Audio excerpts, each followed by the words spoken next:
施工也开始呢，将近要结束的啊，但是呢，不巧就是这个大手臂呀，在高楼掉的东西呢，刚好不偏不倚，这一部游览车啊，刚好到这个地点呐，那大手臂呢，这个悬在半空中很重的东西就掉下来了，就在这一部游览车的顶上啊压下去啊。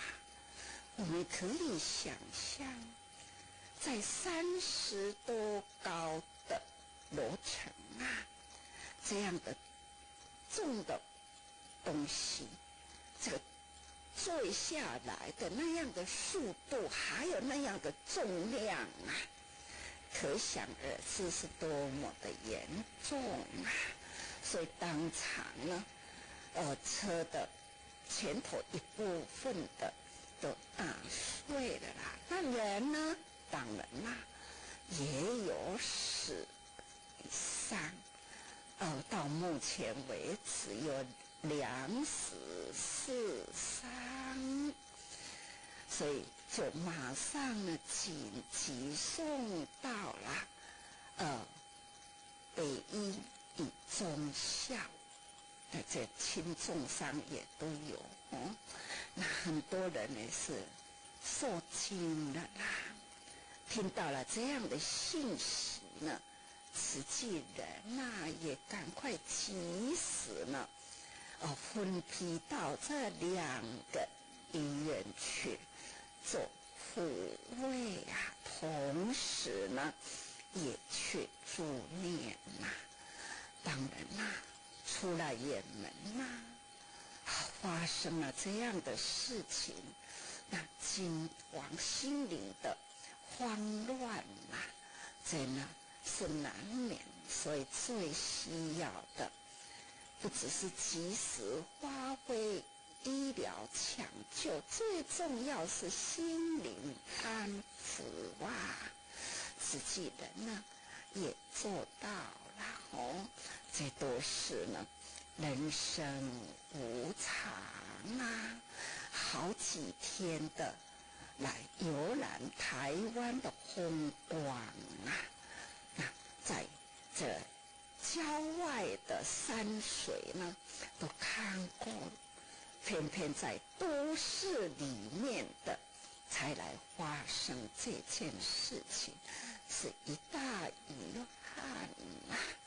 所以这就是人生无常，但愿人人啊把心胸开阔啊，用心眼来观赏天下。最美的风景应该是内观自性啊，我们心灵的风光啊，真美啊！可是我们人呐，都疏忽掉了这个心灵的风光，自己内心的风光，还要静下心来观赏别人的心灵风光，那已经呢都很美啦，片片都是净土。无常的造访对于这些生存者来说，自然是受到了相当大的惊恐。所以师兄师姐除了在第一线给予陪伴跟关怀之外，上人更是叮咛我们要时时照顾好自己的心。其实一念兴起，常常就是会让自己做出了会让自己后悔的事情。而这种五欲、财色名食睡这种的心理也是人要自我控制的。像是另外一条相当瞩目的国际新闻，就是在墨西哥了。墨西哥传出了猪的瘟疫，也就是猪流感。而这次的猪流感之所以会受到这么大的瞩目，就是除了已经造成有6个人往生之外，在墨西哥全国的病例已经有900多例，甚至在邻近的国家美国也已经传出了流行的病例了。而值得注意的是，这一次的猪流感病毒不仅是从猪影响到人，甚至于已经有人传染给人的趋势。所以上人常常叮咛我们，面对瘟疫的时候，就是要减少自己的贪念，唯有减少自己的贪念，才可以避免疫情的扩大。不过呢，在大家戒慎虔诚的同时，也叮咛大家，其实只要及早发现、及早治疗，这样子的疾病一样是可以获得控制的。无论是五毒缠身，或者是这种世间的利益诱惑，上人常说啊，最重要的就是自己的一念心。到底可不可以人控制自己的一念心呢？其实慈济里面有相当多的故事，都是非常好的人品典范。像是接下来要介绍的这一位，在北区的钟雄师兄。师兄啊，他从国中毕业之后，成为一位板模工人，没想到朋友啊教给他的却是喝酒，染上了这个喝酒的恶习之后，他成为了一个酗酒有酒瘾的人，不仅丢了工作，失去了亲人，更成为了孤独的人。我们就先来透过以下的故事，来看看钟雄师兄从他过去的迷茫生活，到现在美丽的心灵风光。可是酗酒才喝酒，那后来喝酒再酗酒，喝酒再失忆，都有。如果酒醉，那到工地，酒还没有醒，来不要这样，不要这样，这样，那每次都这样，麻烦你看到了，又少了一个人。那赶工没有人手，人数不好按算，那就不久，好像是裁员就对了。所以每次都喝得醉茫茫的，每次喝，每次醉。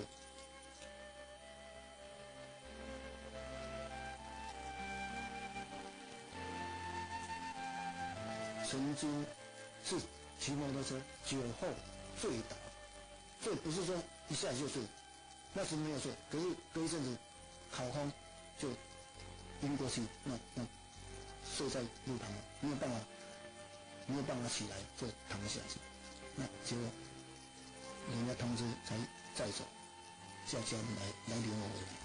没事，我的身上都是喝酒撞两边也撞到，都是缺了头发，两边都是缺了头发，那头起码还有3个。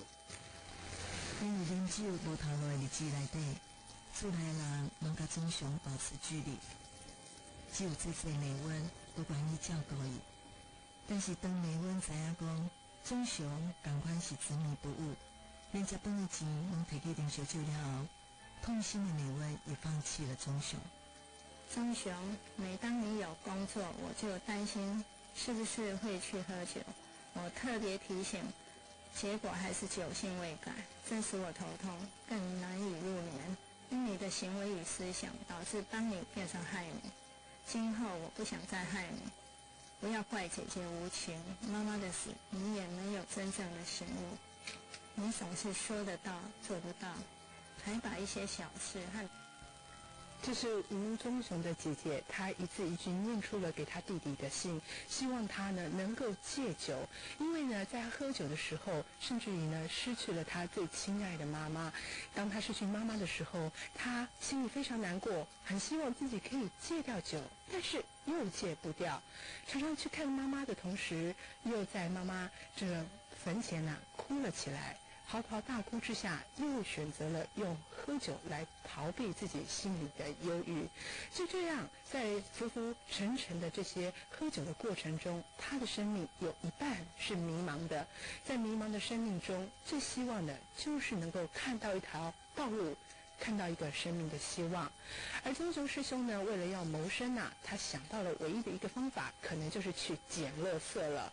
他看到大爱电视台有人用捡垃圾来维生吗？他们说没有办法能够维生。原来他们是在做环保，可是他需要生存所以他就只好来靠捡拾环保物来变卖。但是有时候好不容易换得的钱，既然又去买酒喝，似乎心里面没有找到一个依靠。直到他看到了大爱电视台，有了陈金海师兄的故事，才慢慢的改变了他。其实啊，他过去喝酒的时候啊，一天是要3瓶米酒，不止如此啊，用牙齿来开这个米酒瓶，而且常常喝酒喝多了，连牙都喝坏了，他自己就拔掉了17颗的牙齿。拔掉的牙齿只是为了要省去看牙医的钱，再继续买酒喝。慢慢的生活给他这么大的影响，自己的心更是忧郁。可是我们看到，现在他穿上的是蓝天白云，因为陈金海师兄的故事，因为大爱电视台，还有许多善知识在旁边的陪伴，逐渐改变了他。是什么样的勇气可以让他走出来呢？这是值得大家共同来关心的。而今天早上在志工早会里就特别提到，他真的是一位有勇气有毅力的人。最重要的是，宗雄师兄他开启了他心中那份悲心，那份扇门而入，让他重新感受到了生命的意义。我们再来聆听这段上人的开示。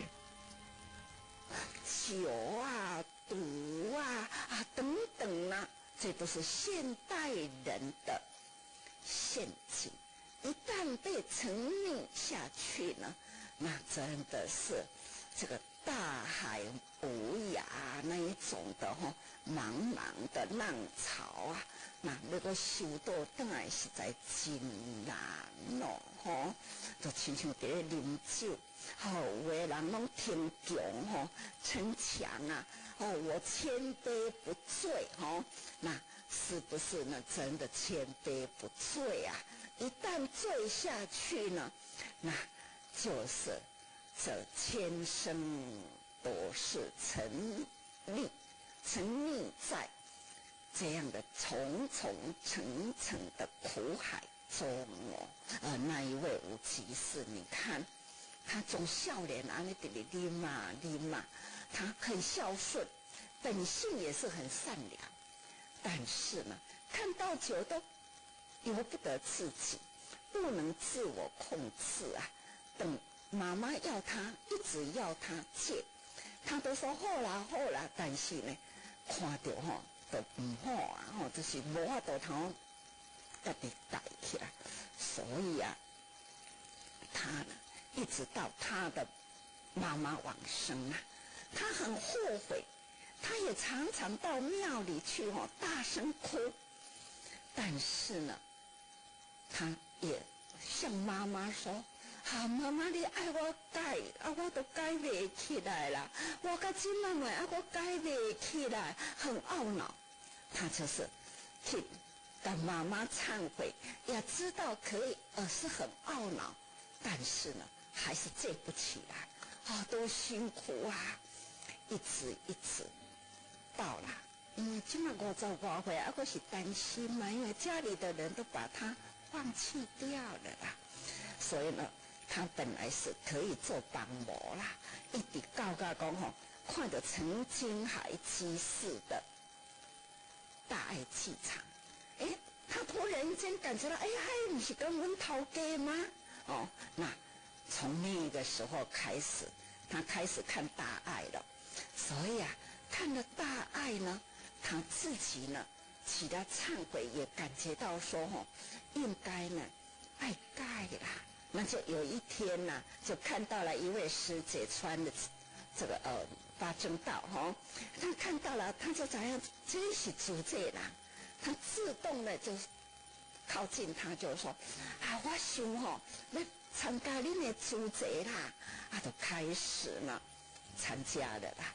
那参加呢，他酒还是喝，同样的在喝酒啊，不过有人就跟我们的师姐说那亲像安尼你应该谢法啦。实际人呢，开始就叫他来做环保，他开始环保啊，大爱啊，一边看大爱，听道理看实际人，一边呢就开始做环保啊，就这样了，真正的改变过来的啦。改到现在他姐姐啊，本来要放弃他，他现在戒掉了啦。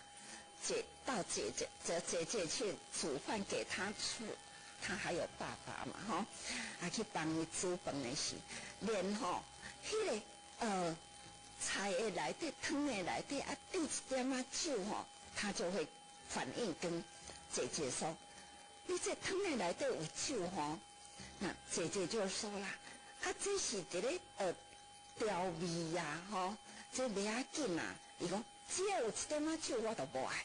你看，他宁可不喝那一碗汤啊，所以现在连酒调在汤里哈，他都可以不喝。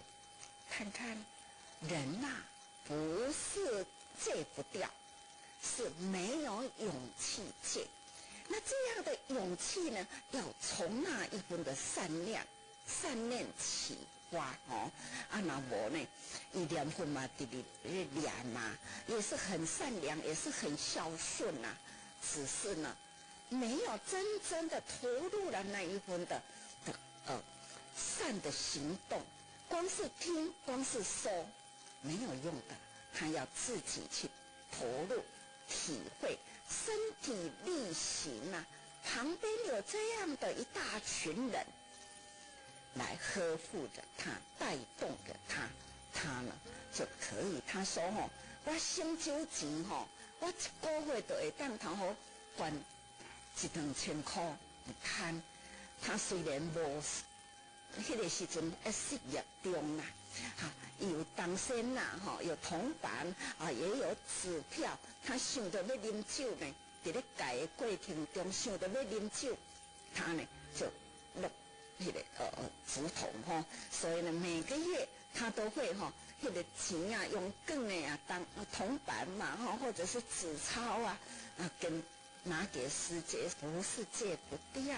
那种的心灵的四大不调，心灵的环保呢做好，那很自然呐、就会四大调的啦哈，那也不会呢贪嗔痴哈，就不会啊哈，那就慢慢的调过来。每天呐、棕熊都会把他想要喝酒的钱呐、1块1块5块5块的存下来，然后1个月之后用报纸卷起来，像上人所说的，这一笔钱他要拿来做他的功德款，而每一个月是1000块钱。刚开始啊，师姐要去收款的时候，相当不敢相信，看到你的生活状况没有固定的收入，1000块似乎太多了。不过对他来说，这才是他生命的希望。当他放下自己，开始关心别人，他用这份善行来帮助别人的时候，他也种出了这种喝酒的恶习。过去一天要3杯3大瓶的米酒，现在他完全不需要。他在回收的时候，常常会回收到米酒瓶，问他米酒很香吗？他说非常的臭。我们看到一个人心灵的转变，最重要的就是透过力行。上人说，照顾好自己的一念心，要不断的力行，而照顾好自己的一念心，也才能够避免生命的偏差。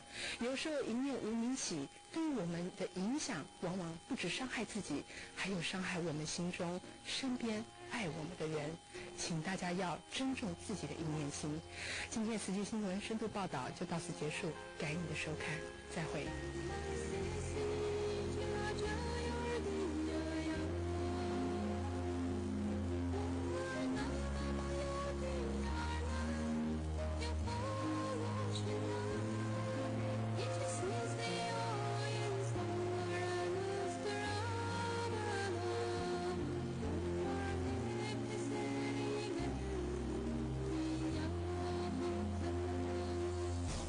大爱之友划拨账号19905781，户名慈济传播人文基金会。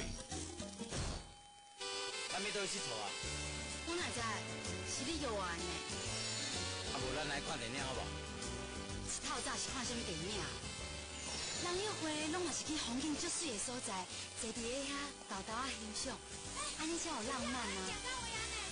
咱徛遐尔远的路，佮今日要来这就是要看车哦。有这么水的风景哦，你拢袂晓欣赏，这就是叫煞风景啦。幸福一流车，台湾时间每晚8点。茶是天空吧本恩理嘅电路，搭起逢加真实集合嘅日线影热，不但能到对天气嘅建议，地宣扬自然嘅生态度，点点嘅坚持对传统文化嘅延续。感恩风光投资与大爱电视一同以茶敬重天地。根据2009年雅虎奇摩理想媒体大调查，大爱新闻在8项指标当中都获得第1名。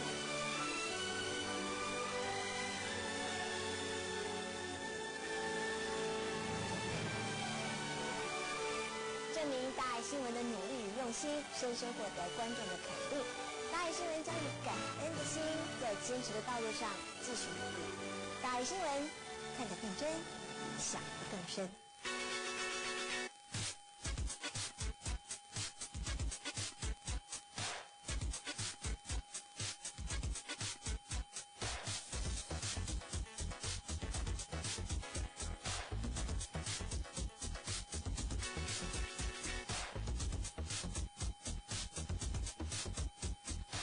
味全公司与大爱电视一同享受健康素食。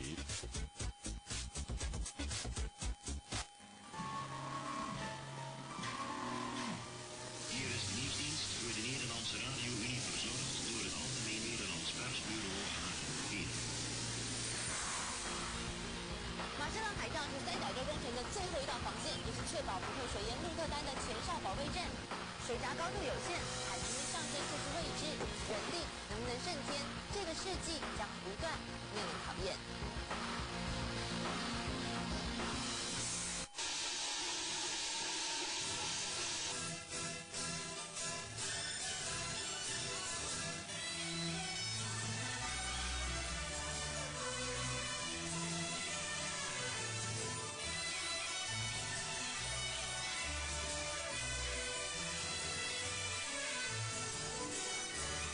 感恩福华建设与大爱电视一同以建筑书写文明。英国是做生意的，无厝人大，做生抱着一把从垃圾堆里捡来的吉他，陈劲聪随性地弹奏起来。在孤寂的乐音里，陈劲聪拉开了他一生飘零的生命记忆。每周六晚上6点，邀您一起看见幸福的力量。接下来，请继续收看《灵山传奇》。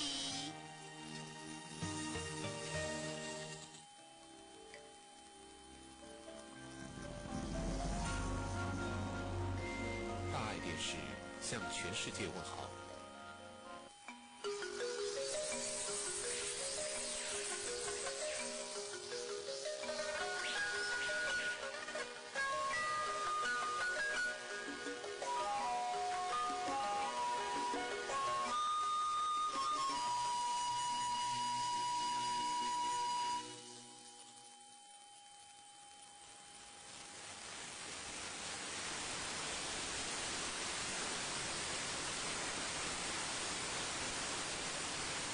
很久很久以前，大地一片苍茫，一条蜿蜒如巨龙般的河，滔滔流经黄土高坡，夹带着丰沛的泥沙，于是这条河就被称为黄河。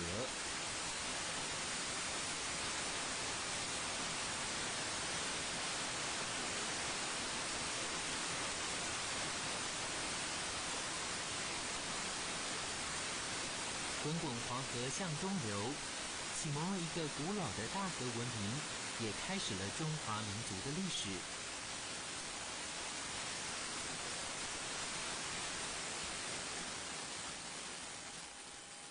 按照我们通常的这个历史常识都知道，世界各国的文明都产生在大河流域。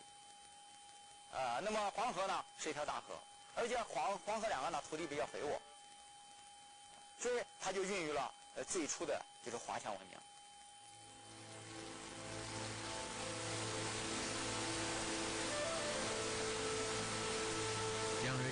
星河也有其狂暴与捉摸不定的一面。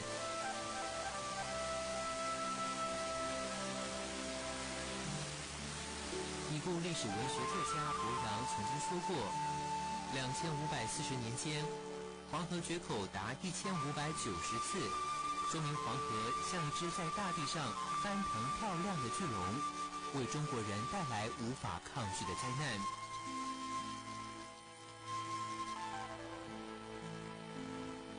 不过，一方水土养一方人，早在远古时期，已经有一群人随着四季的节奏，在黄河流经的大地高原上，过着狩猎采集的日子。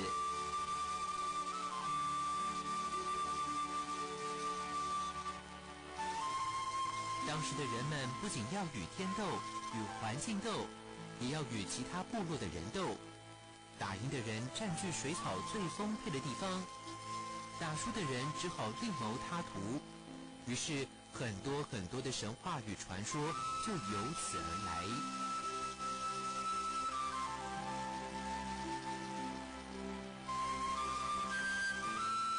传说中，中国人是炎黄子孙，谁是炎帝，谁是黄帝？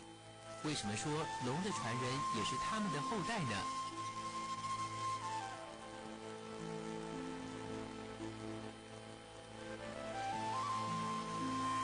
乌飞兔走，千载悠悠，让我们走进光阴的长河，探访历史的源头。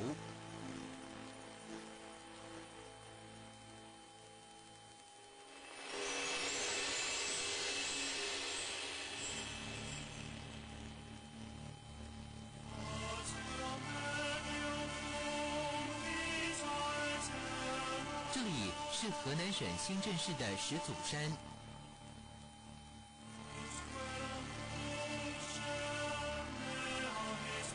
石祖山原名巨慈山，据说这里正是中华民族共同始祖黄帝的出生地。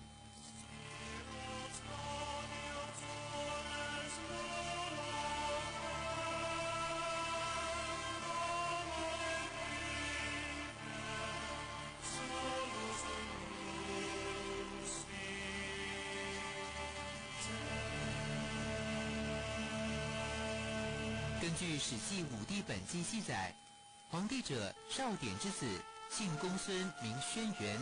黄帝居于轩辕之丘。少典氏为伏羲与女娲第77世的直系子孙，而在西元前2700多年前，他的儿子黄帝诞生于少典氏有熊国的宫殿里，也就是轩辕之丘。这个轩辕之丘是否就是巨慈山，还是一个未解之谜。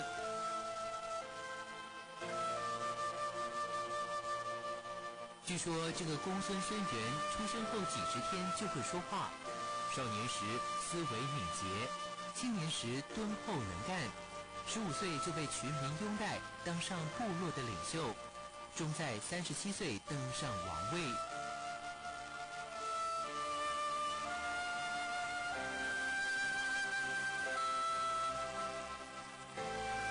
4000多年后，我们登上石祖山，当年年轻的公孙轩辕就是从这里开始建立他的雄图霸业，也在这里完成他的人生大事。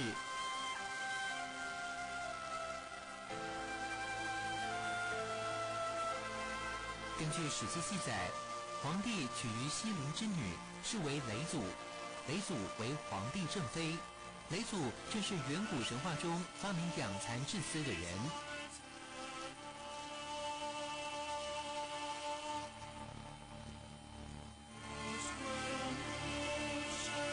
从出生到成为中原共主，关于黄帝的一生始终蒙着神话的色彩，至今也仍有学者对其中部分情节或有疑虑。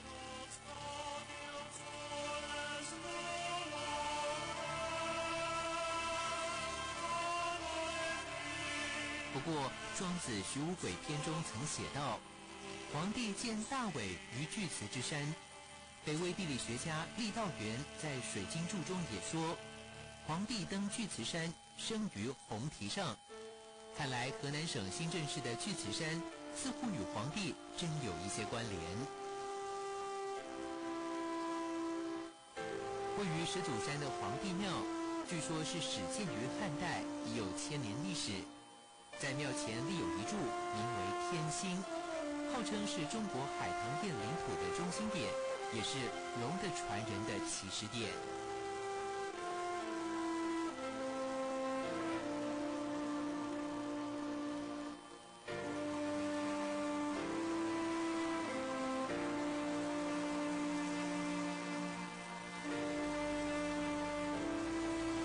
随着版图的扩张，公孙轩辕的部落开始与其他部落短兵相接，兵戎相向。在古籍中留下最有名的战役，莫过于阪泉之战与涿鹿之战。公孙轩辕在阪泉之战中打败炎帝，取而代之做了中原地区部落联盟的首领。接下来，他又在涿鹿之战中大败蚩尤，威望达至巅峰。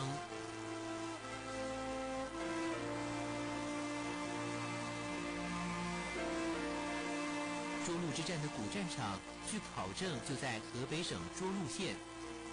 初春的午后，我们来到了涿鹿，大地依旧一片漫漫黄土，这里正是皇帝当年扎营练军、厉兵秣马的地方。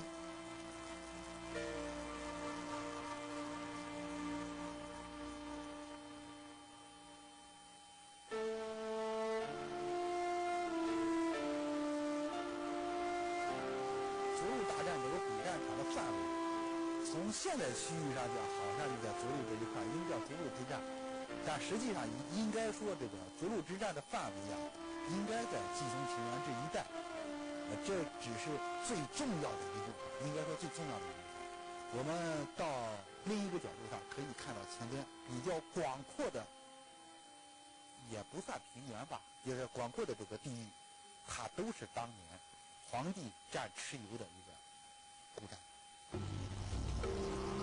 传说蚩尤是上古时代九黎族部落的酋长，有8只脚、3头6臂，更是刀枪不入。蚩尤有81个兄弟，他们个个兽身人面，铜头铁臂，还很擅长制造刀剑、弓弩等各种各样的兵器，所以蚩尤常常带领他的族人侵略别的部落。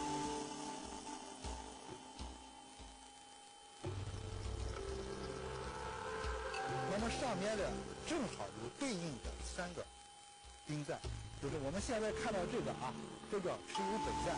蚩尤北寨呢，现在是现存着城墙，大家是看到的只有这么零星的几点，那就是在过去在这个搞农民在种地的时候呢，把城墙推倒，因为过去这上面呢是寺庙，推倒之后呢垫了地。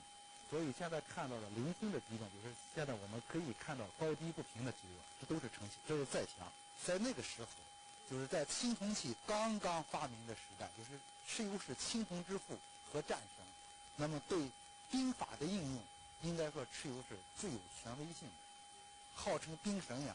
那么3寨就要互成犄角之势，就是互相能够支援的。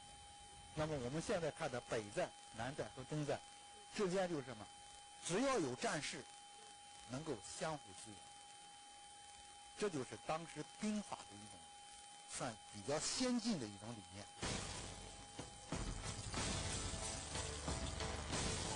皇帝是年轻有为的中原共主，蚩尤是雄霸一方的部落首领，双方各自摆开阵势，于是一场争夺土地、争夺资源的涿鹿大战即将展开。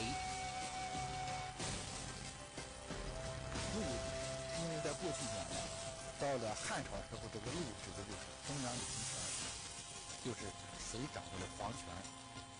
而这个鹿，那么涿鹿之所以叫这地方，就是皇帝最早在这个地方，因为涿鹿这个地方呢，就是过去是风草苏木，鹿竹子非常多，梅花鹿也特别多，所以包括黄帝、燕帝和蚩尤3个大的部落都到这个地方争夺生存权。就是什么？过去以狩猎为主，那么就是鹿也是生存的一种象征。谁占据了这个鹿，谁占据这个地方，那么谁就是统治的中心，谁就是首领。所以叫在涿鹿中原上，这个鹿和逐鹿的关系应该是有一定内在关系的。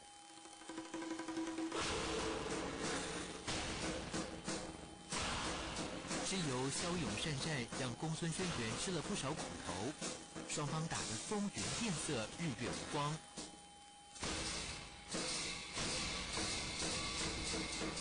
传说中久攻不下的公孙轩辕，最后转而祈求天神协助，天神应其所允，派了帮手给皇帝，才让他大破蚩尤。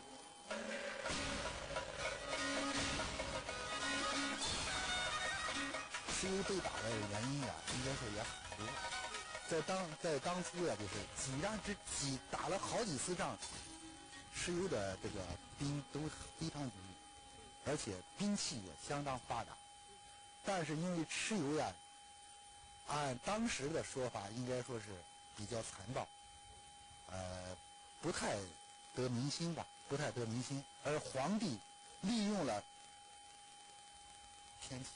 当时说要用神话说是请了仙女，用东西灵山的水，正趁7、8月份，就是涿鹿这个地方正是洪水、雨水比较充沛的地方，用洪水把蚩尤指挥中心，把蚩尤城冲毁，这样蚩尤被打的。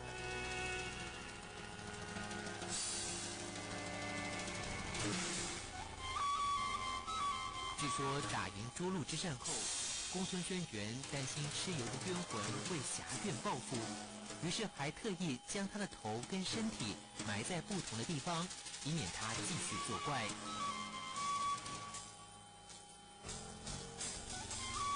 虽说败军之将不言勇，但蚩尤勇猛的形象仍然让人畏惧。于是公孙轩辕选择用蚩尤的头像作为军旗的标志，一方面鼓励将士奋勇杀敌，一方面也贺阻跟他作对的部落以尽效尤。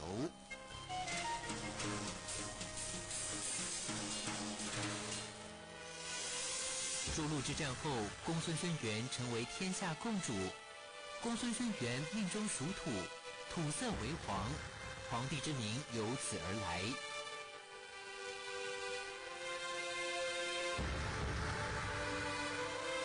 根据司马迁《史记·武帝本纪》记载，皇帝合服釜山，异于涿鹿之阿，也就是涿鹿之战后，皇帝干脆定都于涿鹿，建了皇帝城。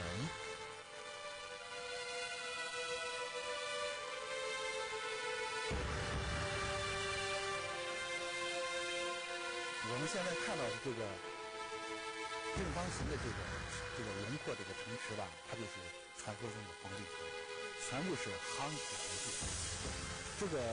这个皇帝城呀，应该说有点不规则啊，有点不规则，因为保存呢黄土层这个保持确实比较难的，所以也有许许多多的大家看上去的有这个缺口。那么这个皇帝城呀，当时为什么就知道他说它是皇帝城，就是皇帝燕帝和蚩尤经过了这阪泉之战和涿鹿之战2战之后，合服釜山，一语涿鹿之阿，这在《史记·司马迁》的这个写的非常清楚的，叫一语涿鹿之阿，就是在这儿定下了第一个中国历史上的国都皇帝城。这个城墙呀，就是近几年派这个考古队来进行考察，上层的这个土，上层这个土，大部分是春秋战国时期的，地面上能够见到的文物，既有新石器时代的，又大多是东汉时期的陶器，这个陶器。那么通过这个专家的考证，就是一层一层往下挖，在这个角，就是在这座城墙的这个角上呢，发现了仰韶时期的彩陶。那么就说明是呀，建这个城的时候，把旧土翻用下来做新城。它的城墙它不是一次性就做成的。那么过去的城墙坏了之后，那么后人在修城墙的时候，他要把过去的灰坑也好，还是过去的旧土也好，用上来，用作做新的城墙。那么从城墙下发现了仰韶时期的这个陶片，就说明这个城池它的建筑历史是至少可以追溯到仰韶时期，也就是黄帝时期。为什么过去要在这个地方建城？过去的这个氏族，包括部落，要定居必须是依山而居，依水而居，没有淡水资源没法生存，所以就是必须有大的淡水资源在这儿，还有个部族才能生存下去。这个黄帝泉吧，大家看上去这个整个泉呈马蹄状，这个泉呢就是当时黄帝部族地域诸了之之后，他必须有氏族人吃水就用这个泉水，包括这个战马都要用这个泉水来使用。这个泉水的日流量是特别大，将近5000立方米每天的日流量。而且这个现在吧，这个周边的6个村子有2万多人的吃水都用这个，包括有2000多亩的耕地也用这个水来浇地。在北方，特别是这个季节，气温这样低的情况下，这个水呢，冬天不结冰，夏天呢也不生腐，非常的透明，它也是北方少有的优质的矿泉水。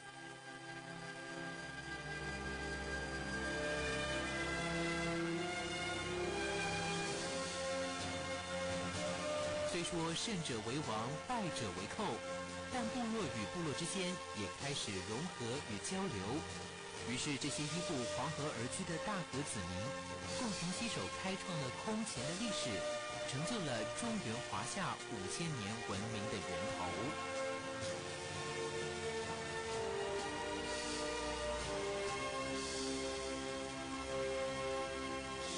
黄帝和这个炎帝2个部落就是和神农氏这个部落，经过了阪泉之战之后，融合了2个部族，就是炎帝的部落归顺了黄帝这个大的部落。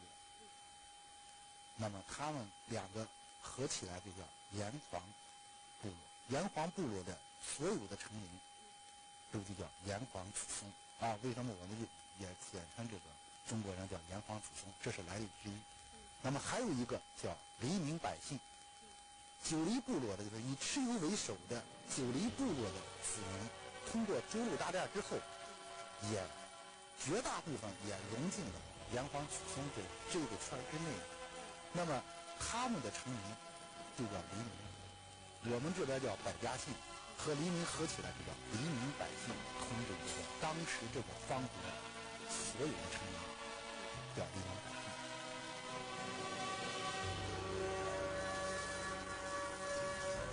好了，现在我们终于知道了炎黄子孙与黎民百姓的典故。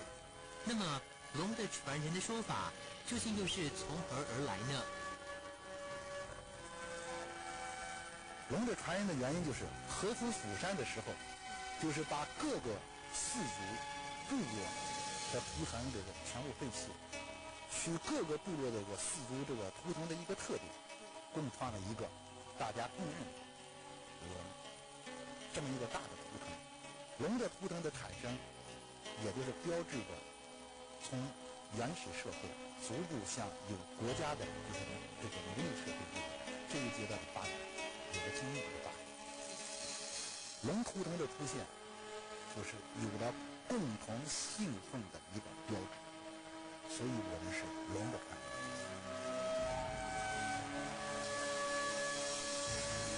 曾经是黄帝城的地方，如今成为农民的庄稼地，是由炎帝与黄帝的血脉也从此流传下来。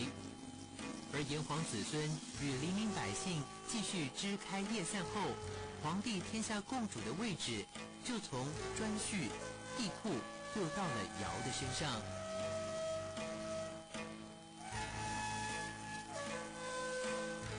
这眼井呢，到现在是1700年的历史了，是当时建庙时期呢给开凿的与庙宇同龄。那么现在有没有水呢？这得您亲眼看一看才能知道。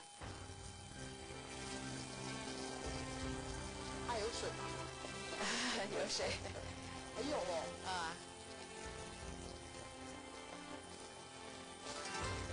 你看到了地下水，很深的。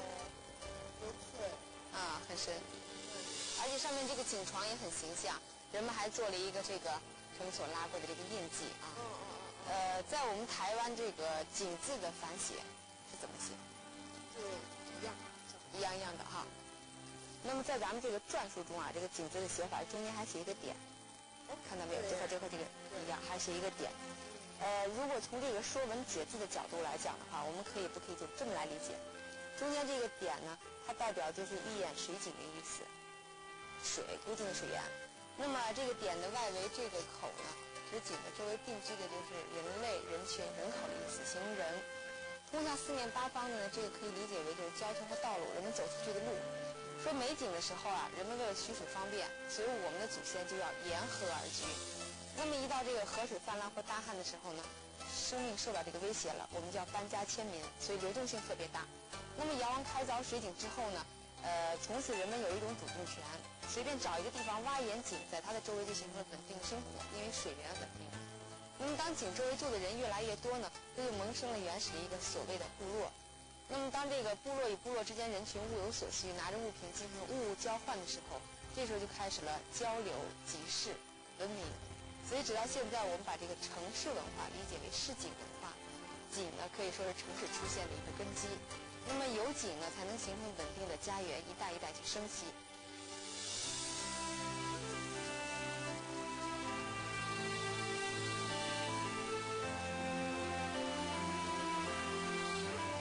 我们常用尧天顺日来比喻太平盛世，可见尧舜之德政让当代百姓永生难忘。根据考证，尧从同父异母的哥哥手上接下王位之后，就定都在山西临汾。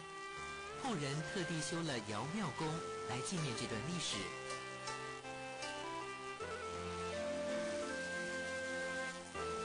从考古角度来说呢，在我们临汾境内的香坟陶寺遗址呢，出土了4000多年前的尧时期生活的古城墙遗址。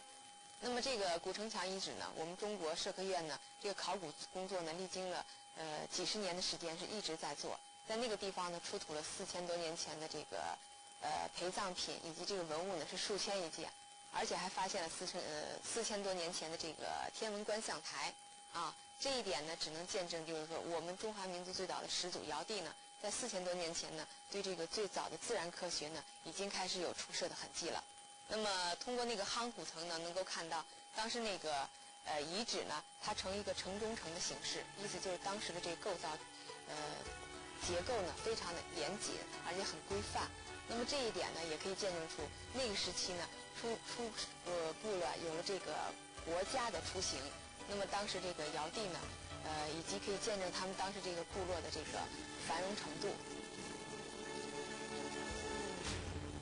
据史籍记载，尧封于唐，游于陶，所以尧又被称为陶唐氏。古籍中记载，尧治平阳，统天下四方。这里的平阳也是指现代的临汾。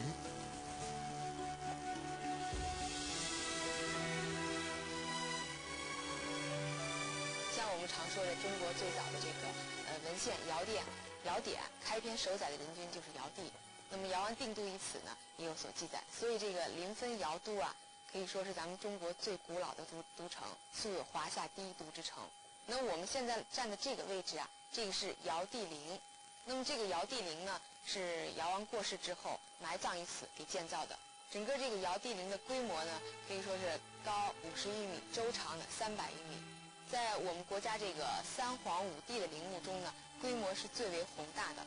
从这个文字记载上呢，有这样的记载，说早在唐朝时期呢，这个地方呢，每到清明节已经开始了这个国祭，就是国家来祭祀，由官方主持，官民呢同时来拜祭，而且请很多这个戏班呢来这儿表演，可见到当时的政府也罢，或者说是老百姓也罢，对我们尧帝这个每年这个清明时节的拜祭这种活动的重视。那么如果从这个考古来讲呢，当时84年的时候，中国社科院的考古专家呢，对这个尧帝陵墓啊专门进行了这个探测和考证，在这个陵墓周围呢，发现很多散落的这个陶片。那么那个陶片的考证距今呢是有4000多年的历史了，这一点呢也可以见证那个时期，咱们尧帝陵墓的这个周边呢生活有很多这个老百姓，是人类的居住地。那么尧帝陵现在保留下来最古老、最有历史见证的呢，其实就是1000年的古树树木。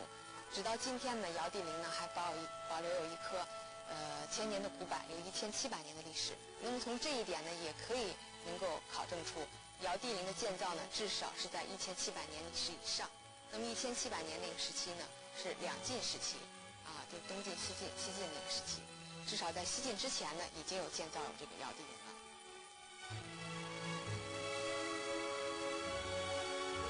尧治理国家以仁慈爱民，民于察人而名闻天下，而且他非常简朴，又没有架子。即使已是一国之君，仍旧住在茅草屋中，喝野菜汤，穿粗布衣，并时时刻刻警惕自己，勿忘人民的托付。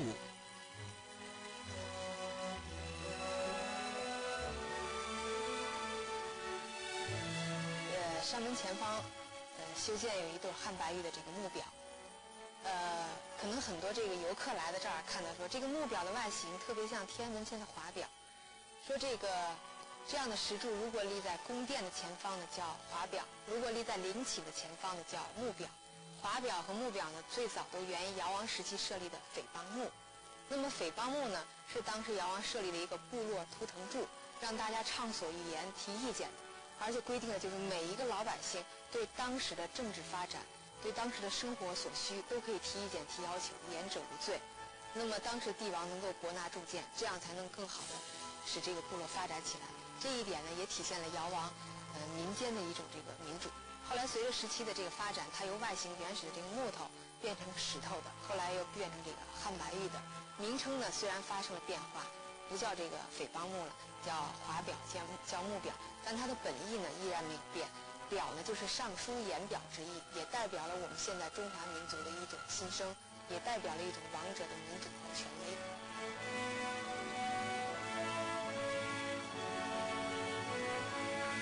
传说在尧的时代，他命令西氏与和氏观察日月星辰的运行，制定历法，颁布天下，让当时的农人能够依照四季与节气进行农耕生产，也就是所谓的尽受民时。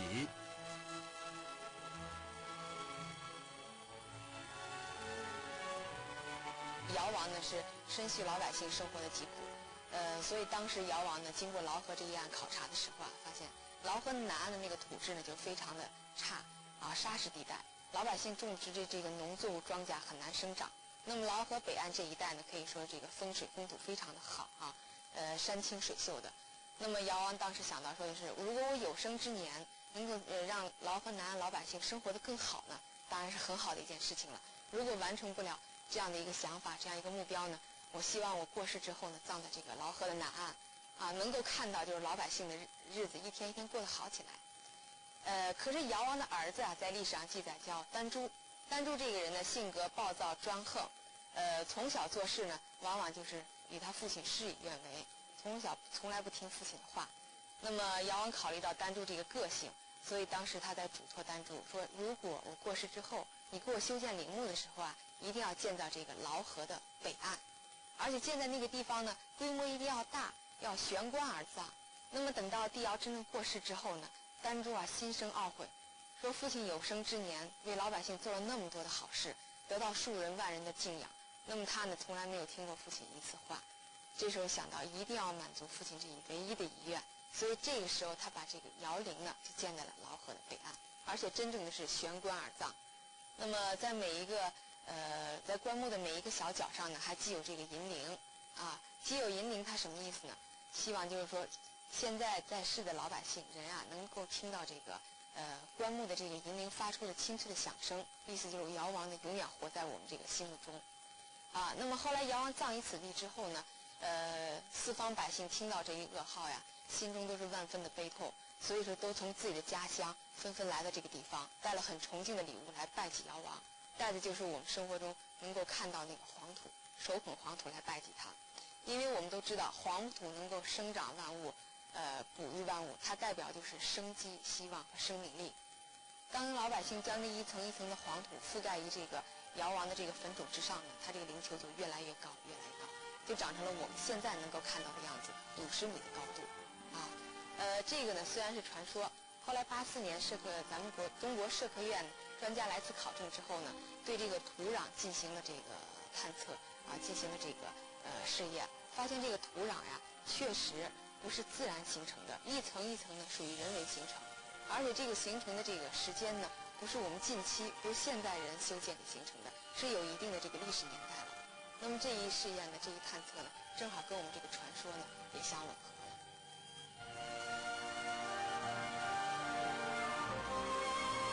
史记说尧有功臣9人，但他唯恐埋没人才，所以还经常深入穷乡僻壤，亲自去巡查细访，求贤问道。这说起来有点像现在政府官员喜欢做的下乡考察或 long stay， 但其实几千年前尧帝就已经开始由此形成了。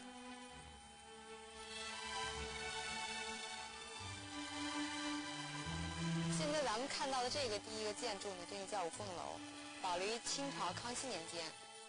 传说呢，这个是尧王与他4位臣子开会议事的那么一个场所。而在尧时期呢，当时中原地区崇拜的这个图腾文化是凤凰，就像我们现在说中国人是龙的传人，中国现在这个图腾是龙，那个年代是凤凰。后人为了赞赏这个尧在位的时候啊，君臣团结，而且治理的天下和顺，天下大治，形成了最早的盛世，所以把他们5个人呢比喻为五凤，那么这个楼就得名叫五凤楼了啊。因为咱们常说凤凰呢，凤求凰，就是自古啊人们给凤凰已经有这个雌雄之分了，凤雄凰雌，所以五凤这么得来的。这个楼到现在就300多年，300多年历史。好，我们现在走过的这个路面上，咱们看到地上刻的这个像围棋盘的这个棋盘啊，这个也有一些这个传说，说是这个尧王的儿子丹朱啊，这个人性格暴躁专横。那么尧王当时为了给丹朱修身养性，发明了一种棋，那个棋呢后来就演变成我们现在生活中的这个围棋。丹朱呢常年下这个围棋啊，性格没有得以改变，所以尧王呢最终只得出去是访贤。遇到贤人之后呢，将王位禅让于贤人，这才开始由于儿子丹朱无才，尧在晚年遍访群贤，找寻最适合的接班人。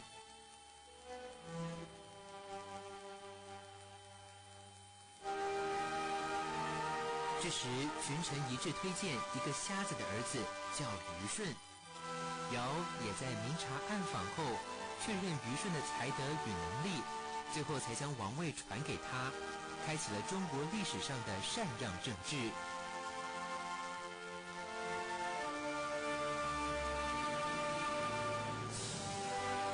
话说舜的身世可有如童话故事中灰姑娘一般神奇。舜的母亲去世之后，父亲续弦，而且又生了一个儿子，3人都以虐待舜为乐。不过舜本着为人子的本分，侍奉父母至孝，到20岁时就以孝道闻名于天下，而且这种好名声还传到尧的耳中，让尧将2个女儿嫁给舜，并禅让王位给舜，开启了另一个清明治世。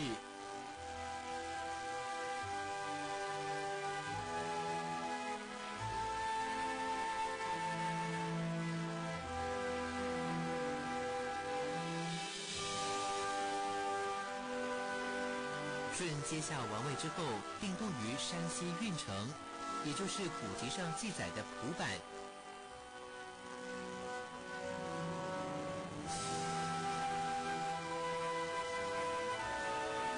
舜之后葬在何方，一直存有争议。有人说，舜在位39年时到南方巡视，死于苍梧之野，葬于江南九嶷山。但论推算，舜在位39年时也是耄耋高龄的100岁老人，实在不太可能南巡，所以舜葬于蒲坂都城明条宫的说法似乎比较可信。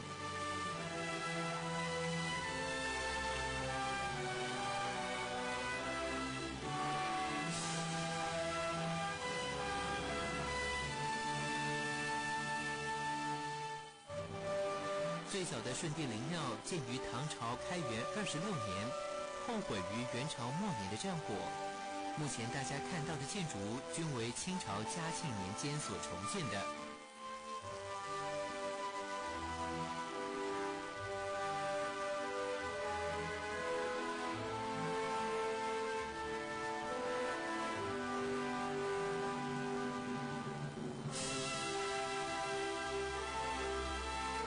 舜临终之前谨记尧的教诲，认为自己的儿子不才，不足担当大任，因此又将王位让与治水有功的大禹。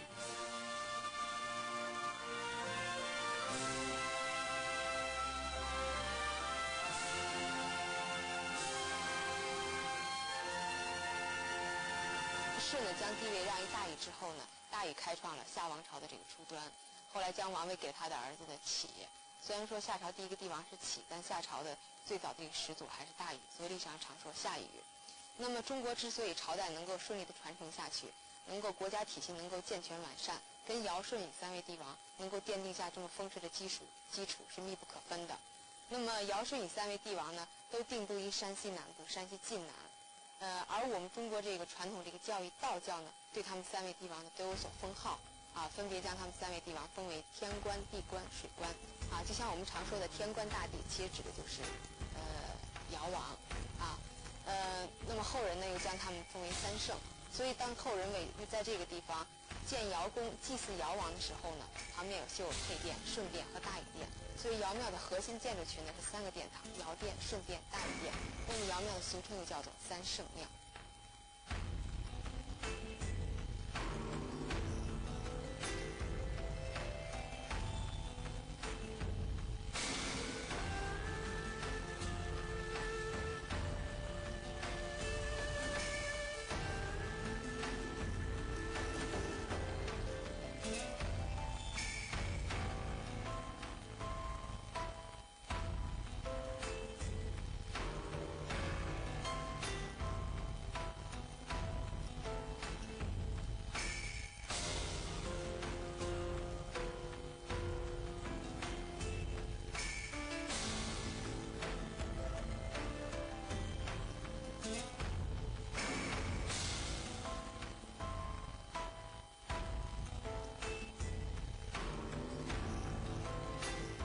舍弃不经滚围堵的治水方法，利用水往低处流的自然趋势，疏通了九河，把平地的积水导入江河，再引入海洋，成功治平了黄河的水患。您这儿呢叫大禹渡，这个万历黄河了有多少渡口？只有咱们这个渡口了，是以大禹命名的。为什么叫大禹渡呢？就是大禹当年治水的时候，在这个随山砍木，在这里栽了一个柏树，在这个柏树下得到神灵的点化，后来悟得了疏而导之治水之策，所以就把治水的大运安扎在这儿，上造龙门，下开三门，这里作为它一个治水的中心，由此乘船上下东渡。所以后来这里叫大禹渡。禹登天子之位后，以自己的封国夏为天下之号，宣告夏王朝正式建立。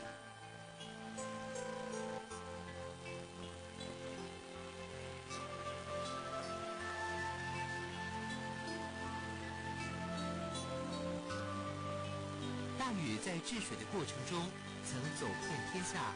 对各地的地形、民俗、物产都了如指掌，因此他即位后重新将天下划为9州，制定共赋制度。夏王朝的成立也标志着中国从原始部落联盟过渡到国家的社会政治形态。至此，传贤不传子的禅让制度改为血缘世袭，夏朝成为中国历史上第一个封建王朝。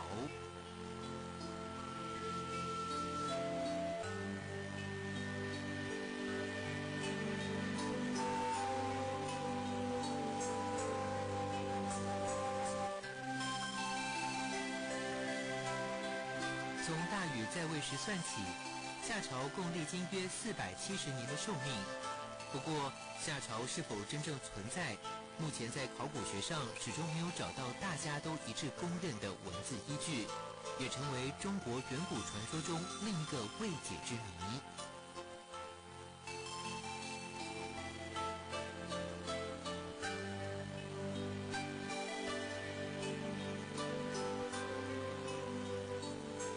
中国古代很多文献里头记载了有关中国过去的这个一些王朝，其中记载的最早的两个王朝，一个叫夏朝，一个叫商朝。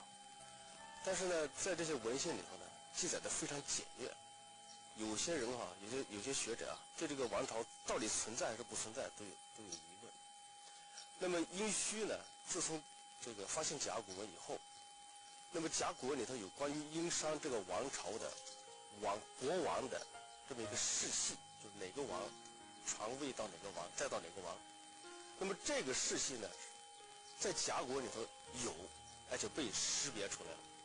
那么这个识别出来这个世系，跟我们古代一部伟大的著作《史记》里头关于商朝的记载正好是契合的。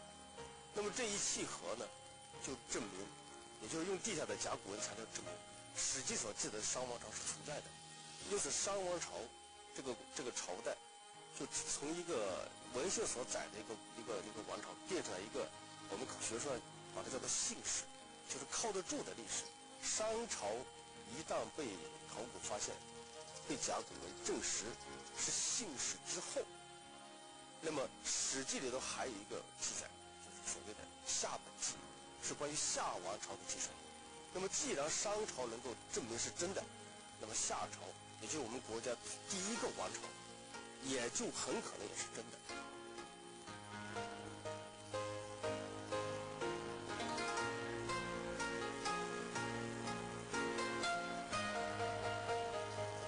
传说商汤灭了暴虐无道的夏桀之后，盘庚将都城迁到殷，也就是今天的河南安阳。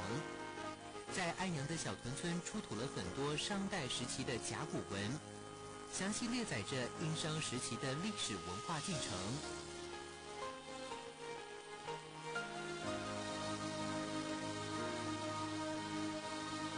这个地方呢，因为它是商朝的都城，所以它代表的是商文明的这个文化的精华汇聚的地方。所以这个地方，第一，它遗迹很丰富，遗物也很丰富。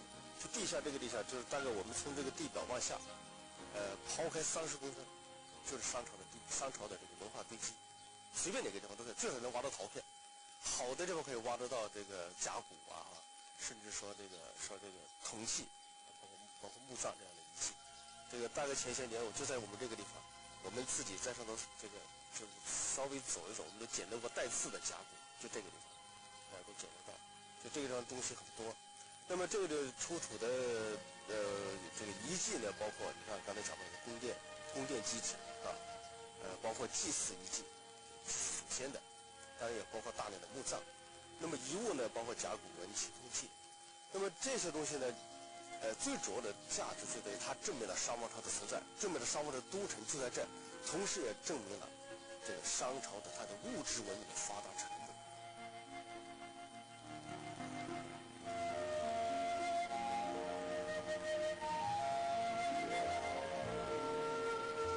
借着研究甲骨文，人们可以了解到古代先民的生活。例如商朝时，农业、畜牧业甚至养殖业的发展都已达一定水准。在手工艺方面，青铜器的冶炼与制造也都相当成熟，所以各种常用的礼器与酒器都用青铜制作，而且制作得十分精美。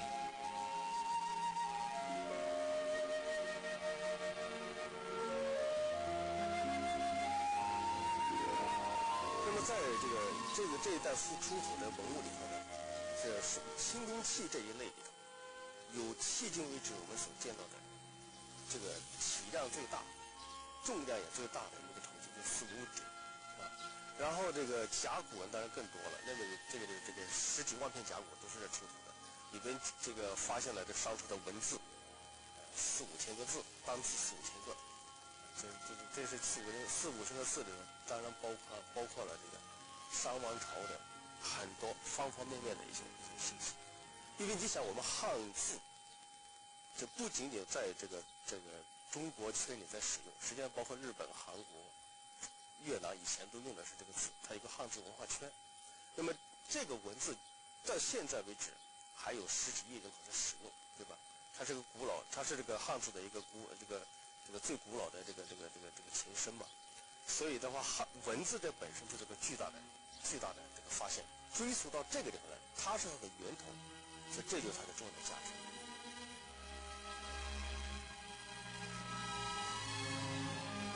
有了文字，就有了姓氏。于是商代之后，经过不同朝代、不同部族的融合，一次又一次创造出极其璀璨的黄河文明。先从中原出发，继而向东亚、欧洲辐射四散，甚至到了今天，仍旧在发挥它的影响力。随着光阴不停地向前走，文化也不停地积累与蜕变，沉淀之后的深度更显华夏历史的浩瀚与绵长。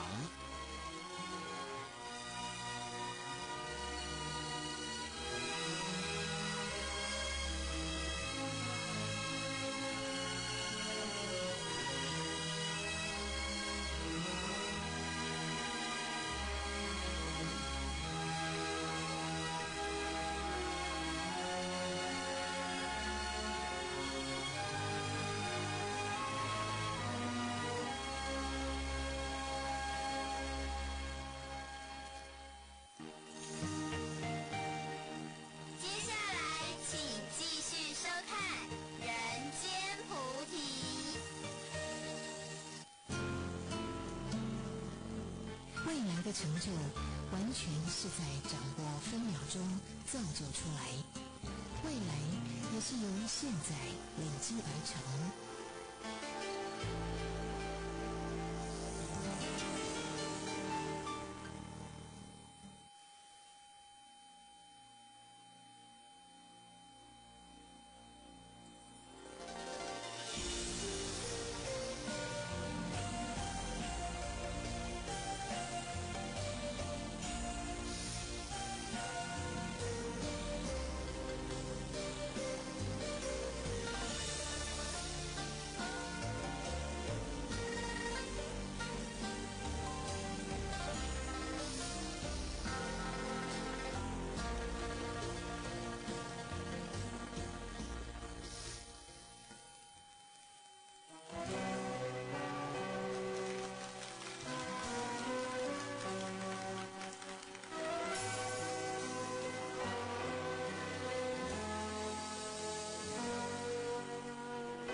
昨天的确呀，是喜气洋洋的一天，在花莲的医疗事业园区呀，已经建设了将近27、8年开始规划，一直到现在没有一天工程停过，可见我们可以想象到了当年的克难慈济功德会要盖一个在东部呢，抢救生命、守护健康、守护爱的医疗，是多么的艰巨呀！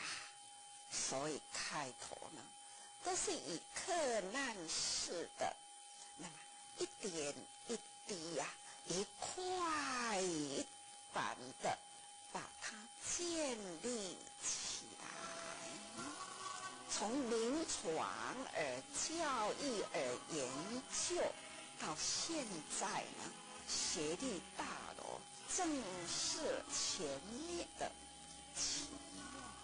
听到他们在白袍礼赞因为大爱无国界，因为医疗有团队希望未来的这一句句的美好的慈济精神，会在这一栋大楼天天呢，就是这样的发展下去，而且呢，是人人守护生命、守护爱的，充满希望亮丽的世界哦。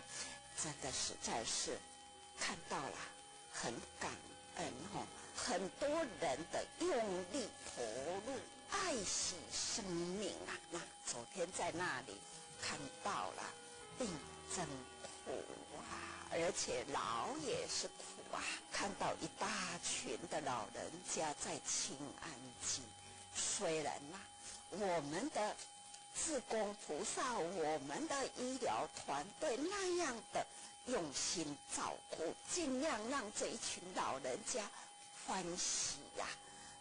但是看到生命在凋零啊，实在是感觉到说很不舍。那生老病死啊，这是大自然的法则。人生有这样的生老病死，为什么我们不要好好的把握我们的生命呢？可惜的就是我们的人生心灵啊都是不足啦，而且呢无明啊浊气很重啊，所以贪嗔痴。因为这样，那我们要如何呢？让人心调伏啊，让人物跟众生呢和平相处，这是很重要啊。早上看到了大爱台真的很感恩呐雅虎奇摩理想媒体的评估一共是13项呢，大爱就得到了8项第一。这种媒体我们有公信力，我们有真善美等等啦真的非常的感恩呐。这都是呢我们大爱同仁用心。那大爱台啊这样的媒体啊，它是包括在全球，所以清流绕全球，为的呢就是要净化人心真的达到了净化人心啊。那在马来西亚呢，有一位卢小姐一家有3个老人家，她面对的这样的老人家呢尤其是阿嬷她要整理她的身体都会发脾气。后来人家跟她介绍了大爱台，她慢慢的调伏了。她听到了师父说，这样心不难事就不难，只要克服心灵的困难，那还有什么困难的事情开始转变了他的脾气那对阿嬷还有家里的长辈那样的和蔼一些那对待的这一家人，开始呢他心就快乐起来了。同时呢加入环保，同时呢也是加入了慈济。所以呢人有潜力，无限的潜力，可以做的很多很多的事情，只要他心念一转没有做不到的事。还有同样是马来西亚有一对夫妻，林先生他都是在海边里开鱼店但是他呢就是慢慢的感觉到说本身就是佛教徒，为什么呢？活生生的鱼就是在他的手中呢，那这样的把它酷刑然后呢就是供应给很多人吃，那一天当中不知道杀了多少的生命。不是很开心，因为这个不是我的本意咯。虽然不是我们杀的啦，可是我们也是间接的，我们也是一种菩萨，所以就会很挑剔咯，专找问题咯。所以他就心里呢一直产生的矛盾就会呢想到了这都是为了生活，那就会发脾气虽然赚钱很多了，但是呢心不平衡，所以累积了心灵的埋怨那开始常常发脾气，整个家庭呢好像花火一样的生活很辛苦。那这位先生他自己呢他反省了，认识了一位呢慈济人，慈济人呢开始带他做环保。第一次做环保了过后，我感觉到说我很多东西我都舍了，很多东西包括我心里的包袱我舍了很多出去所以就觉得自在了很多。从那个时候开始，他天天呢做环保，但是呢，回过头来，他的太太很不能谅解，事业当然好我做，他天天去做什么慈济呀？你自己的事业都不要做慈济的话，我们就不能发脾气啦。做慈济回来啊，讲啊，师姐我回来了。那个时候我就讲，我不要踩他了。所以呢，太太的脾气越来越大。后来太太也学会了去赌博，所以林先生开始他就要想办法，要如何度家里的人。开始呢，他说师父讲的爱家己先转变，所以他先转变了自己，要对太太说好话，每天呐放一个铜板竹筒，开始就发愿，我今天要好好的把脾气按下来，然后呢对太太要让步然后对孩子要说爱那就这样天天了，然后他就装了一个大爱台他的太太看他先生看大爱他慢慢的偷看这个先生都是每天来听这个成语那后来呢，先生出去做慈济了，太太开始就偷看大爱，他要看看慈济到底是有什么魅力呢，让先生改变了。所以先生不在，他都在看大爱，赌博也不赌了啦，那自己也自我反省了啦，然后呢，就陪了先生天天看这成语。那后来呢，慢慢也把这个杀生业呢也结束了，开始呢去上班了，然后两个夫妻呢就同时投入做慈济。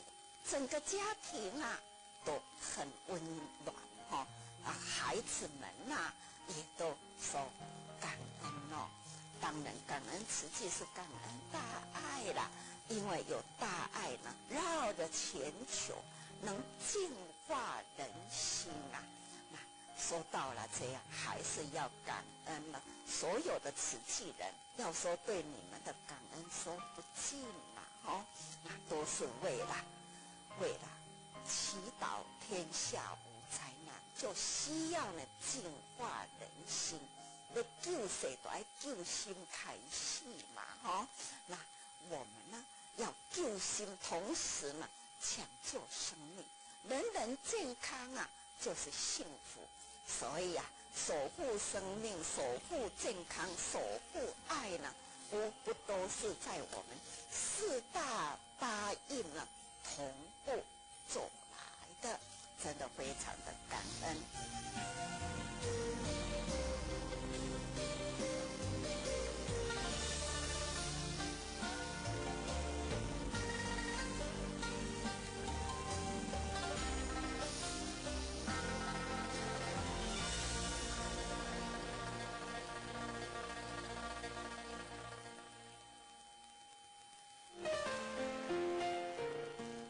慈悲的含义，慈片无缘，悲智同体，与蠢动寒灵无微不至，不只限于人类。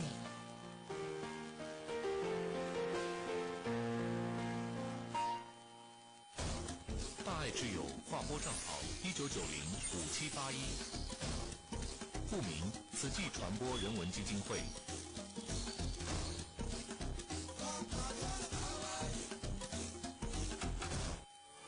根据2009年雅虎奇摩理想媒体大调查，大爱新闻在8项指标当中都获得第1名。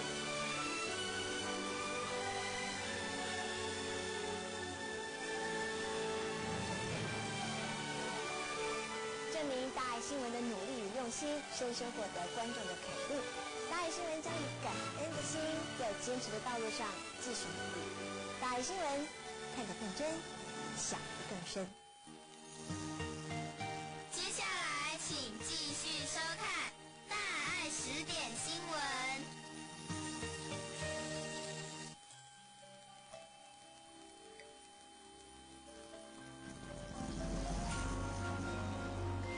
大爱电视向全世界问好。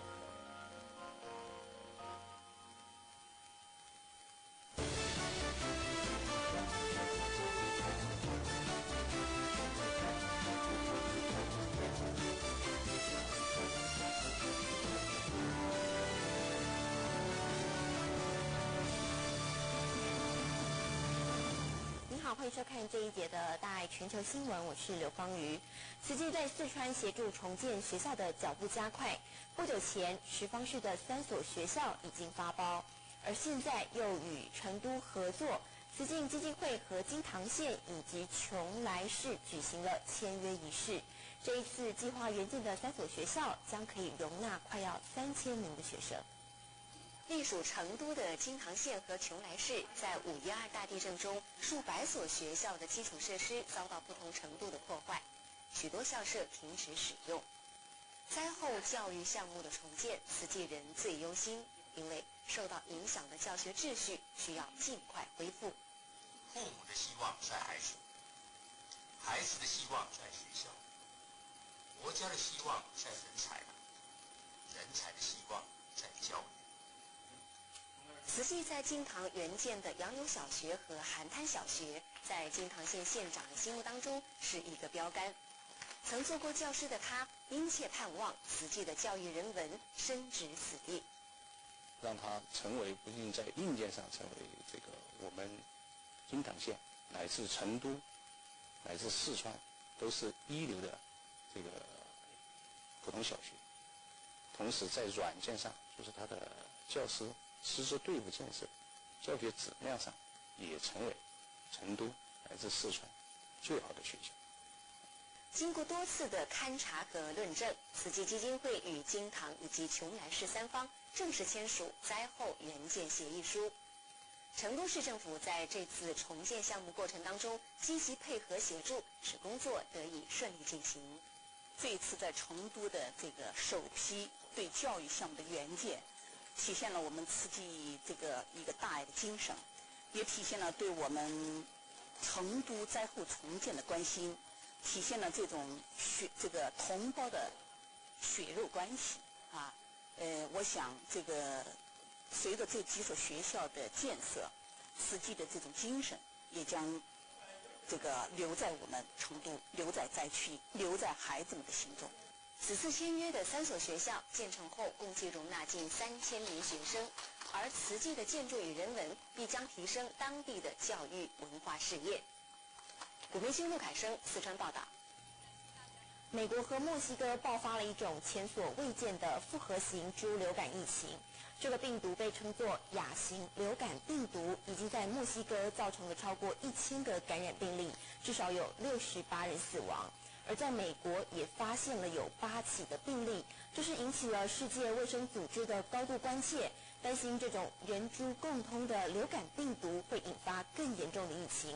目前墨西哥市已经关闭了学校等公共场所，希望能够避免疫情再扩大。医院外挤满人，大排长龙的队伍，许多人都戴上口罩，因为这群人可能都感染了猪流感。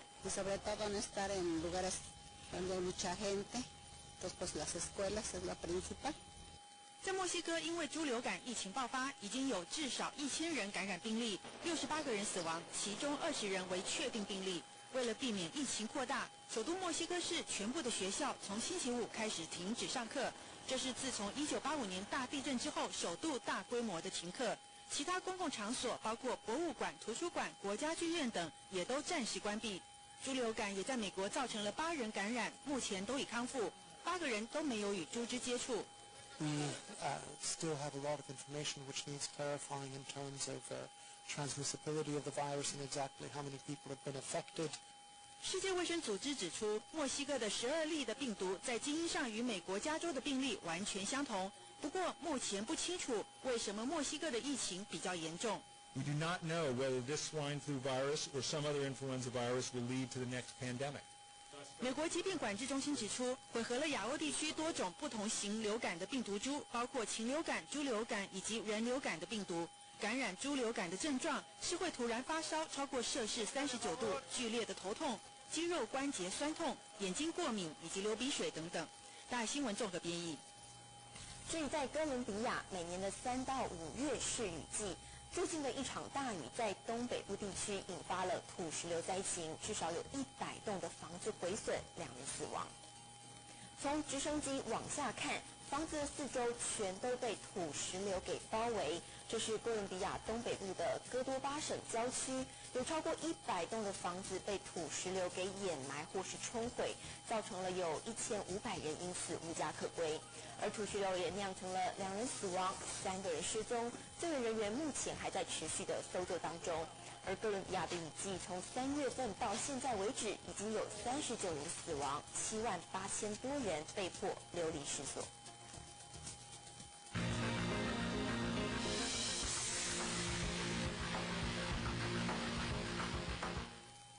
荷兰的三角洲工程被称为世界第8大奇观。这个工程将莱茵河、马斯河等4条河流从荷兰的出海口都用水闸或是堤防加以拦阻，让低于海平面的荷兰不受海水侵袭。而其中的最后一道防线马士朗海障，标榜万年防洪，也能避免水淹鹿特丹。但这种人定胜天的作为，却挡不住海平面的节节上升。2次大战遭德军轰炸，挥别旧式砖房的鹿特丹成了现代建筑竞技场。方块屋许树的意涵，让相连的51间房成了一片林。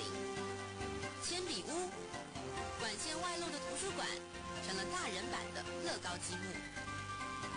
同一片河面映照着现代建筑艺术，也停泊着历史船屋。古今交错的场景就在鹿特丹港旁。鹿特丹不是荷兰第1大城，但一直是世界第1大港。曾经一年吞吐量5亿吨，直到2004年才被上海取代。现在仍旧平均每6秒就进出1艘船。但要如何保障平均低于海平面2公尺以下的欧洲第1大港，荷兰第2大城不受河海重创？We talked about approximately 100 billion euros that is necessary for this plan. This was accepted as part of our issues in living in the lowland, in the delta land. 三角洲工程号称世上最大海洋防护网，尤其是1997最后完工的马士朗海障。控制360公尺宽的水道，就靠2座等同巴黎铁塔高度的水闸。That we're standing on right now is actually 2 meters above sea level. Now when we have closing procedures, the water will come to 3 meters above sea level, and it will be the top of these gates. 侦测海平面上升到3公尺的大潮或风暴，就会由 DSS 系统全自动开启，避免人为疏失。So from this side, the water will come. This is sea side, this is river side. 庞大的水闸门由自动推进器控制，滑入水道承受的强大水压约35000吨，中央还留有80公分空隙，避免闸门相互碰撞毁损。当然，压力会传导至两岸旁的球形基座。Now we're standing here at the ball joint, and the ball joint is really important to us because the ball joint is actually the whole turning point of the barrier. So let's say we're actually here.And the barrier goes like this.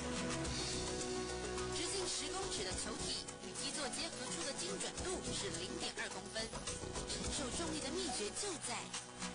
Now when the force of the doors of the water comes onto this joint, that's when it's pushed back into the polyethylene, and under this enormous pressure the polyethylene will completely melt. And that way it will lubricate the ball joints. 每次关闭水闸，球形轴承会后移20公分，随后回正。也因此，启动5次后就要更换垫片。而为了抵御最严重的风暴潮，设计强度可承受7万吨水压。So we're protected up to 5 meters above sea level. Now, water levels up to 5 meters above sea level that really high levels we expect to happen only once every 10,000 years. 所谓万年防洪，就是靠22公尺高闸门，内含15隔间，除了一个设有机电水利设施，其余都会被水充满。而河域的深度约17公尺，5公尺高差就是底线。水面下也是大工程，挖泥船分4层，由粗到细，填充石块或沙砾稳固河床，最后再用64块，每块重达630吨的混凝土当成闸门河床支撑底座。而就算无风无浪，光日晒雨淋，就对这个由人力结合，直径180公分、厚度9公分的钢梁是一大考验。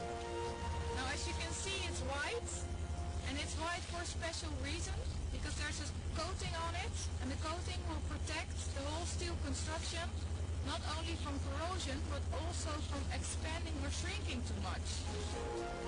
不管寒冬酷暑，热胀冷缩都维持在20公分内，但钢铁胀缩可期，大自然变化难测。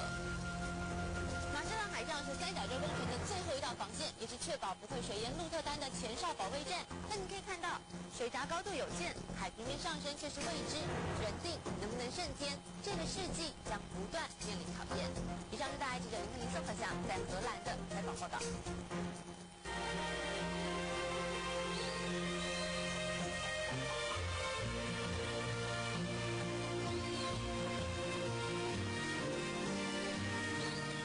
在台北县新庄的人医团队是深入社区网诊，帮助关怀户远离病痛。人医以及志工们亲切的问候，让关怀户的心情也变得好了起来。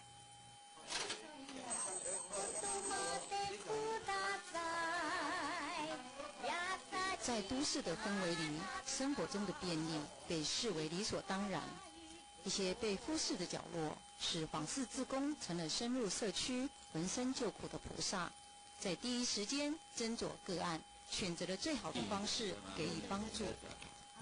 这个美食邮寄唔好。不是邮寄，感觉上就是说，我们除了在诊间服务病人以外，我们也可以走出去做家访，这样也很不错，很好。你个血液循环不好，肺道循环不好。洪欣卫师姐平常除了忙于美容的工作外，也落实地区的访视与关怀。在看我们社区医师在网诊的时候，他真的不会说案主他有皮肤病，给我感觉就是说视病如亲的那种感受，我觉得非常的感动。社区的医生走出诊间，找回过去医病间的人情味，付出关怀，不只是医病，更是疗心。我们找附近当地的社区的医生来做协助，这样对整个医病关系等等也会建立很好的关系。就是说施比受更有福嘛。小的时候我就记得我妈就跟我讲，以后就是有病人就是很穷什么的话，你可以不用收他钱都可以的。正如阳光倾洒在微寒的春天，多了温暖，也看见了爱。大爱新闻，陈莹、张敏浩、吴梅向台北报道。爱的效应发酵了，因为去年9月，台中市西屯区的慈济志工是前往了中宫3路进行好画一条街的张贴，而现在整条街有90%的店家都欢喜来张贴慈济的静思语，而现在呢，有了好的效应。一家鞋店的老板不但把静思语当成了人生的座右铭，更把店里面原本的大匾额换成了一大幅的静思语，是要给自己，也是要给顾客舒适的心灵空间。一走进这家鞋店，就看到2张静思语贴在墙壁最醒目的地方。进来那个心好像是会沉淀，会觉得说，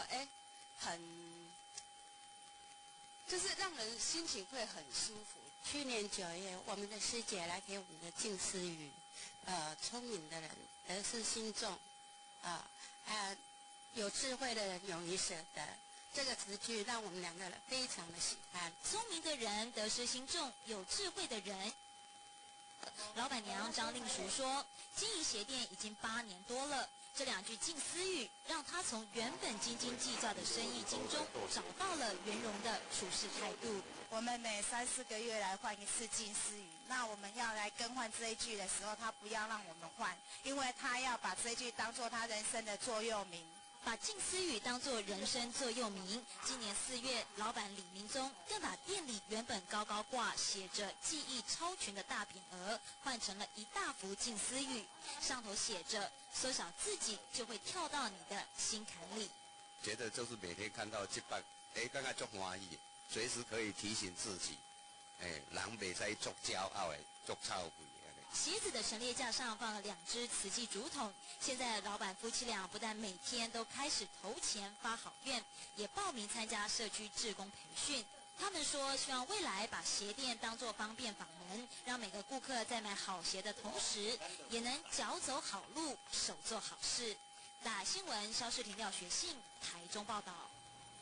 好，另外在台北县永和的慈济静态展中，不只有静态的展览，还特别开设有新素11的素食教学，志工们的经验分享，让大家用最简单的食材就能够做出兼顾美味和健康的素食料理。 15分钟至20分钟，这一碗饭就已经成了。搭配简单的食材，香鸡泡饭，巧手一变就化身成好吃的寿司、小饭团。志工分享20分钟快速上菜的简便料理法，让天天开火的妈妈们找到做菜新妙招。没有想到不过今天这样上课，我觉得真的是像你说，我就可以跟小朋友一起做互动啊，然后教他做饭团啊，这样我觉得蛮有趣的。其实我们有请过，可是不太知道说可以这样子变化。那今天学了之后，刚好可以学以致用，回家马上用。亲子互动的方式，让吃饭慢吞吞的子俊自己动手，还学习珍惜食物。爱心新生巧骨，你手拿着来，谁做的？我自己。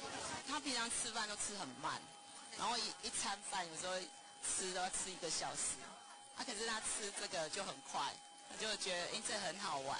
永和联络处的静态展周介绍社区慈济足迹的装置海报，绝对少不了乔伊妈妈展现好手艺，拼布小包，愿力做成的手提袋，让小朋友看了爱不释手。一般人会觉得说，煮素食的话要准备，家人的接受度不高，然后还要准备很多的食材，觉得很麻烦。那我们现在就是透过香鸡饭的制作，它只要有水，然后简单的食材就可以变化很多小孩子老少咸宜的各种美食，让大家很快就能够接受。走一回互动式的静态展，不只看见慈济志工用爱的步伐深入社区，也可以将健康的素食概念带回家。大爱新闻陈伟、李建宽特别报道。接着还要带您持续关心昨天发生的重大陆客公安意外，一辆载着大陆旅行团的游览车被工地的起重机吊臂给砸中，造成了2人死亡，4人重伤。而其中一位重伤者张世晃，目前仍还在台北医学院以叶克膜抢救。而南港区的慈济志工预计会在今天上午的10点半左右到忠孝医院关怀其他的陆客伤患。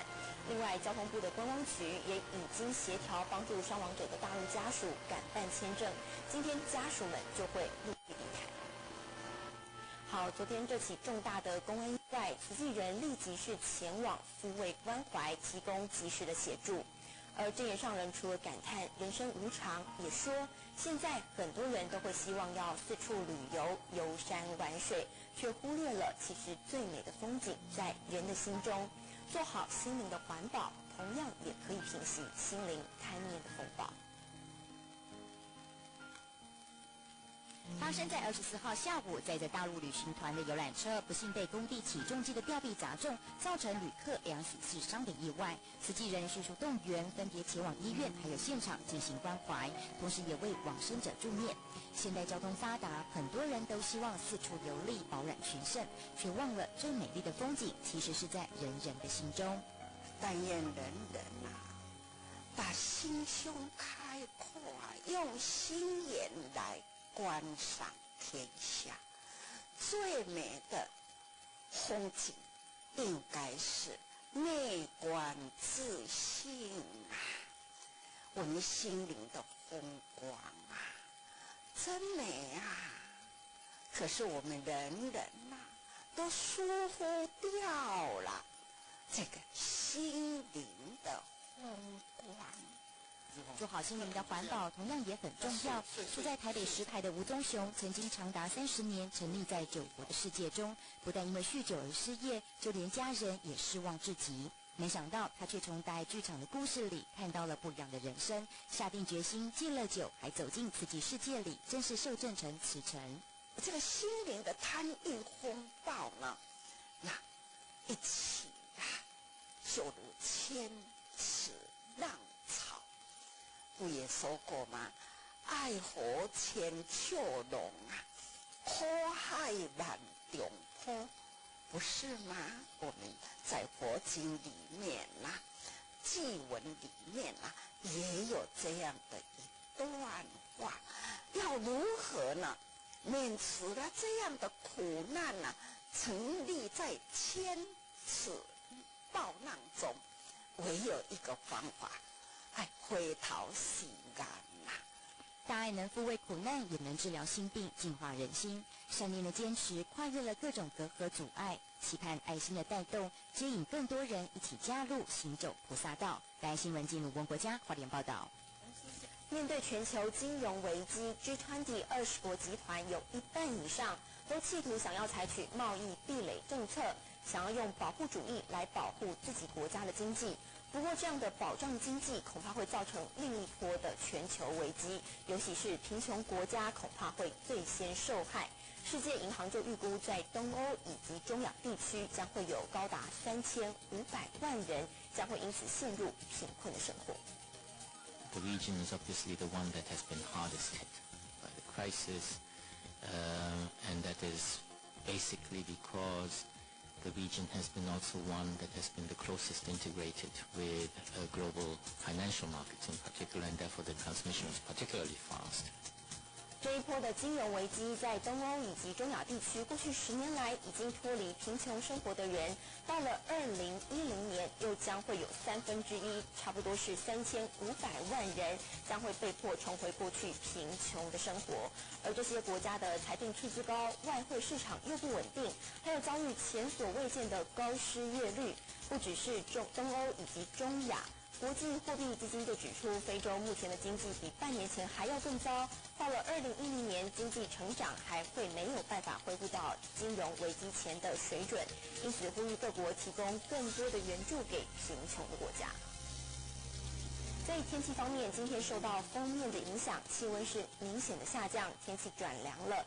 在天气不稳定的方面呢，中部以北还有东半部以及南部山区都会有阵雨或是雷雨的发生，而局部地区还会有比较大的雨势。另外呢，气象局也发布了浓雾特报，包括有金门、马祖、澎湖以及台湾的西半部地区容易会有局部的发生。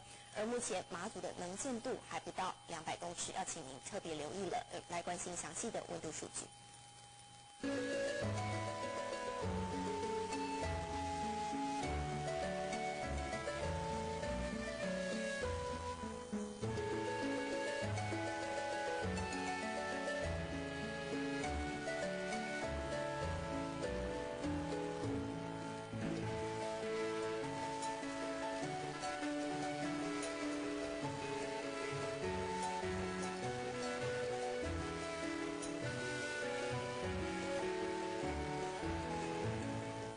欢迎加入这一节的大爱新闻，也欢迎持续锁定中午12点钟的大爱午间新闻，我们再会。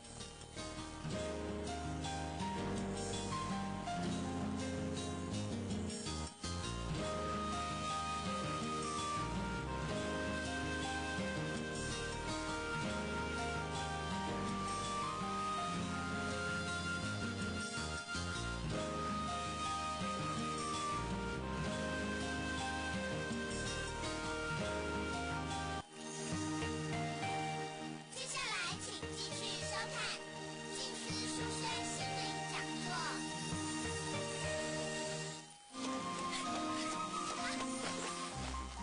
为什么有你凊彩就决定我婚姻的代志？咱嘛袂看唔对啦。啥嘢讲啊？妈，啥物真？根本无这个意思嘛。伊只甲这件代志当作好耍尔，你莫去互骗去。是真代志，就按照5个意思啦。我唔敢玩。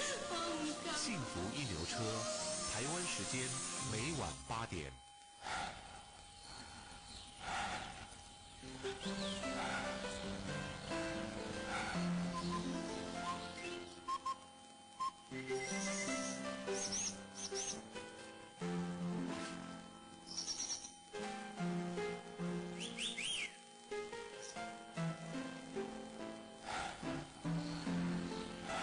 感恩中华电信与大爱电视一同拥抱自然，深呼吸。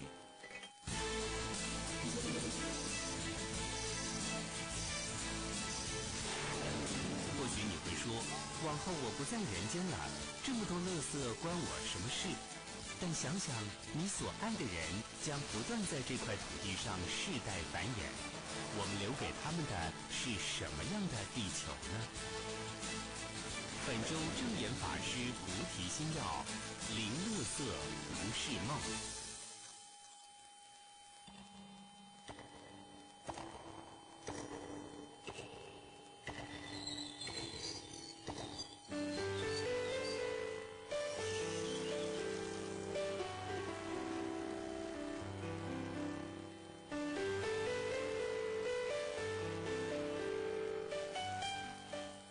感恩良妙技术，与大爱电视一同珍惜大地的美好。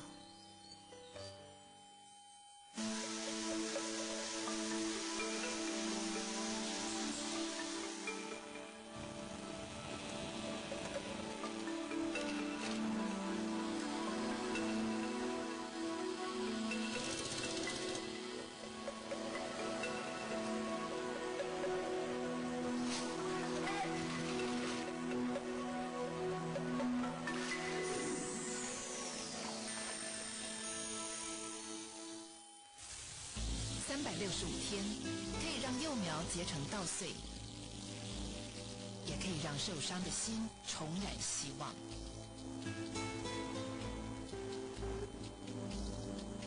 回首来时路，是感动，更是感恩。5月2号，请您跟着我们一起走进时光隧道，看见缅甸风灾过后365天的希望与感动。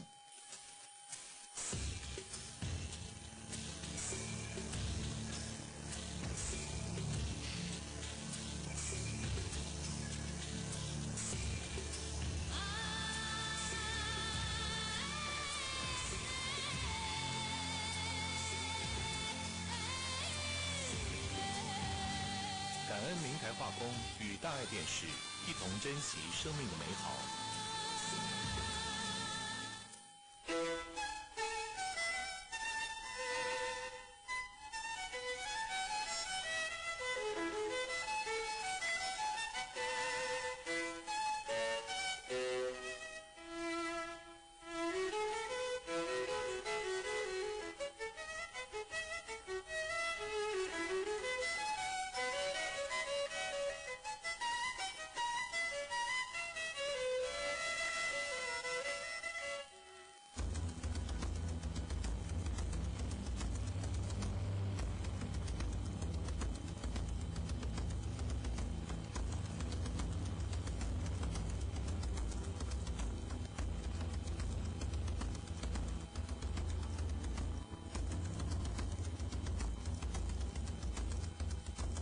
宏基公司与大爱电视一同让生命的芬芳永续。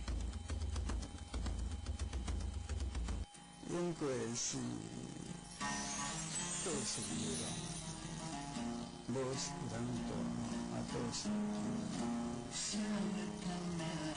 抱着一把从垃圾堆里捡来的吉他，陈劲聪随性地弹奏起来。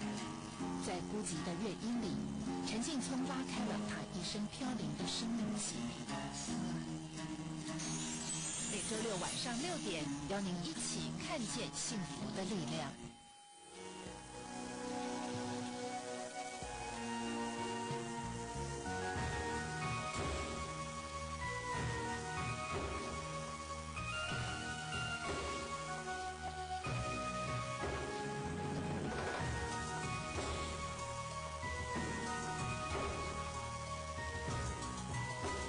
航翔建设与大爱电视一同福田用心耕。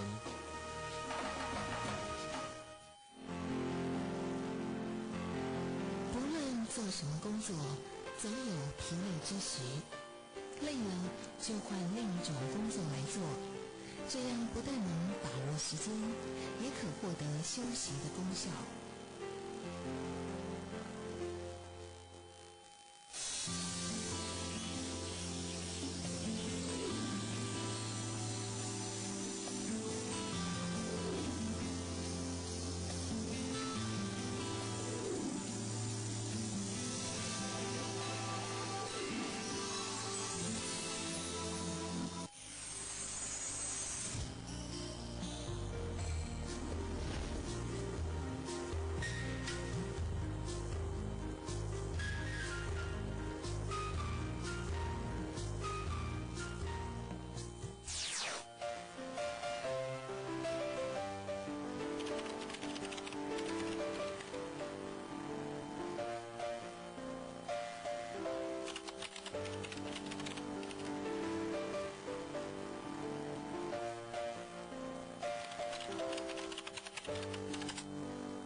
掌声来欢迎今天的主讲人魏师兄，感恩。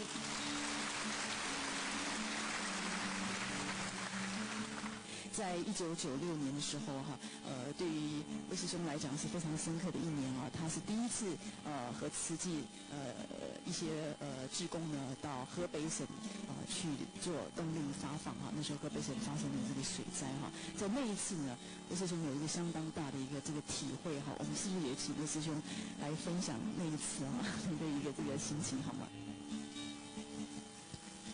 我想，进入实际的因缘也跟各位来分享，所以，因为应该自己非常应该有那个福报哈，那因为自己去，因为看到我们的道侣半月刊，民国大概76年的时候去看到这么好的一个月刊半月刊，我看了以后自己去找，所以就这样进入的这样的一个实际的因缘。那后来就有我们台中的陈秀英师姐在一直带领我们来做这个实际。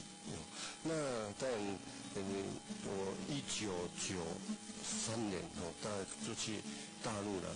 那大陆因为我们92年就开始，因为在江苏安徽有这个洪涝91年就是有洪涝，所以大概我们实际大概都是这样子去做这样的一个赈灾。那95年呢刚好因为我们在江苏的兴化，那时候那我的太太的弟弟我刚好在我们的公司就是在兴化他在南京机场遇到了荣师傅说因为我们在大陆长期的这样的一个赈灾，所以那时候就因为我们长期实际都要从台湾带我们的节能品，所以我们就开始那时候就发心了就希望说我们能够有这样的一个福报来跟我们所有的大陆的这些灾民来结这个缘。那96年当然95年就开始跟王副总他们荣树他们一起到很多的这一些偏远地区去看灾那96年当然我想那个10月份就在那边做一个，因为那时候是景晴有一个大水灾那时候我们就有援建学校跟这个发放所以那时候是这个因缘。那时候是我跟秦基雄师兄是住同一个房间的所以那时候就秦师兄也一直带领我如何去在整个在实际的这个活动里面的这整个仪轨所以那时候大概是这样子。那当然我那时候看到就是那个学校的教室我看得非常震撼。大概我小时候民国40年以前的，我想那些的教室黑板桌椅大概是那是还没有看过，小时候都还没有看过，就很震撼，怎么会有那么苦的一个地方那教室那在河北华北冬天很冷所以家徒四壁，他那个没有那个就是门窗什么都没有，所以这个在上课就非常非常辛苦，所以也看到我想上人一直我们见那个苦。就是要知福了，所以看到了很多的苦相，真的我们应该是要跟着上人的脚步勇猛精进大概是这样子的。是，所以师兄讲到说，您那一次到这个河北省讲说，实在不能用家徒四壁来形容，因为他连墙壁都没有。然后其实非常非常的这个辛苦，大概会回到我们1940年代以前的这样子的这个台湾非常辛苦的这样子的生活你用撼动2个字来形容你讲说撼动之后就要有行动了所以这也是这个开启你一路这个海内外国际赈灾很重要的一条路，是不是也可以跟我们谈谈这一次的这个四川地震您也是担任这个当地的这个总召集人要不要跟我们谈谈？其实像我们在访问李连杰先生的时候他也是第一位这个影星到达这个四川地震的地方他就看到我们慈济人在那里当时的这个动员他就觉得怎么会这么的有组织所以他来到台湾的时候，特别来到晚上深夜大概是11点他来到大爱电视台来跟我们请教说，慈济为什么可以在四川可以这个地震可以动员的这么有组织这么有规划？那魏师兄是很重要的一个工程担任这个国际人道救援协会的这个食品组这样子的一个召集人，这样子的工作到处去赈灾，然后送这些物资可不可以跟我们谈您如何去组织，如何去动员这样子的一个各地来的这个慈善的资源，然后汇集到灾区去？其实很多人都看到灾难发生的时候，第一位到的都是我们的慈济人我想这是大家应该非常深刻的印象。其实它背后有很多的大家的一个付出。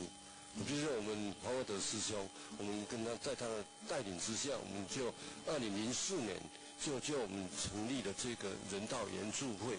所以我们人道援助会里边有食衣住行跟这个资讯那这个行的部分，就是交通的部分，其实我们就是每个月我们都有开会嘛，所以那我们整个的全球的这些物资的配送、空运、海运、陆运，大概都是我们平常就一直有这样的一个会务大家能够长期的互动，所以有这样的一个默契。那5月12号就5点多就接到本会的这个通知了所以有地震那开始就一直展开整个的一个工作的一个协调所以尤其这个一直死伤的人数一直的增加的时候，那我想当了弟子尤其我想上人一定非常非常忧心。那我们当弟子的怎么去很有解答，所以我想我就跟本会一直在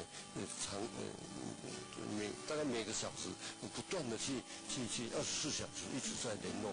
那我们第一梯次就是5月14号，5月14号大陆的我们的慈济的赈灾团就从广州、上海、北京、南京就到我们的灾区去了。那当时我也因为我当时在台湾，所以我请我姐姐帮忙，因为她现在是在培训，在上海，我就请她去帮忙。所以在那边，她就一起过去，开始来协助尤其在我们台湾的这一些救援物资要到的时候的这些手续的办理、通关、运输、仓储。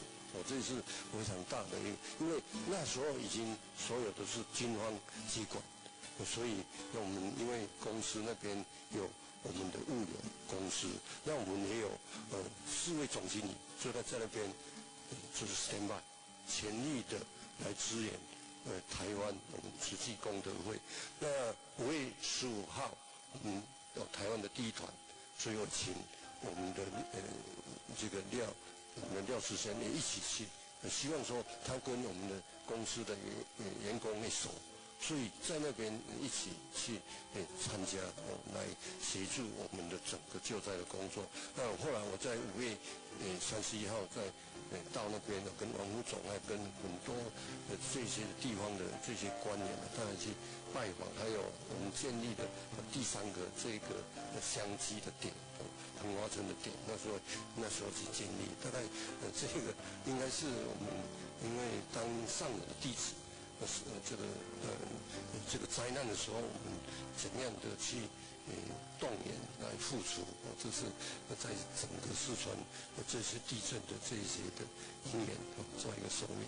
其实我们生活在这么富庶的这个台湾我们讲到说这个艰苦辽苦其实在台湾其实我们其实看不太到太多的这些苦难的这个部分那我也想要请这个师兄跟我们谈谈这种所谓的慈善国际化的这个部分要鼓励我们年轻人，就是把我们的这个眼界要放宽要放眼国际其实我们整个的一个全地球，整个国际其实就像我们一个人的一个身体你说如果美国很强的话，它如果好，那如果美国是个强国，它可能代表心脏可是我们这个全球其实有很多的地方，如果它仍然是相当的贫困有相当大的一些困难跟障碍的时候，也许是你的手会出问题，或者是其他胃会出问题。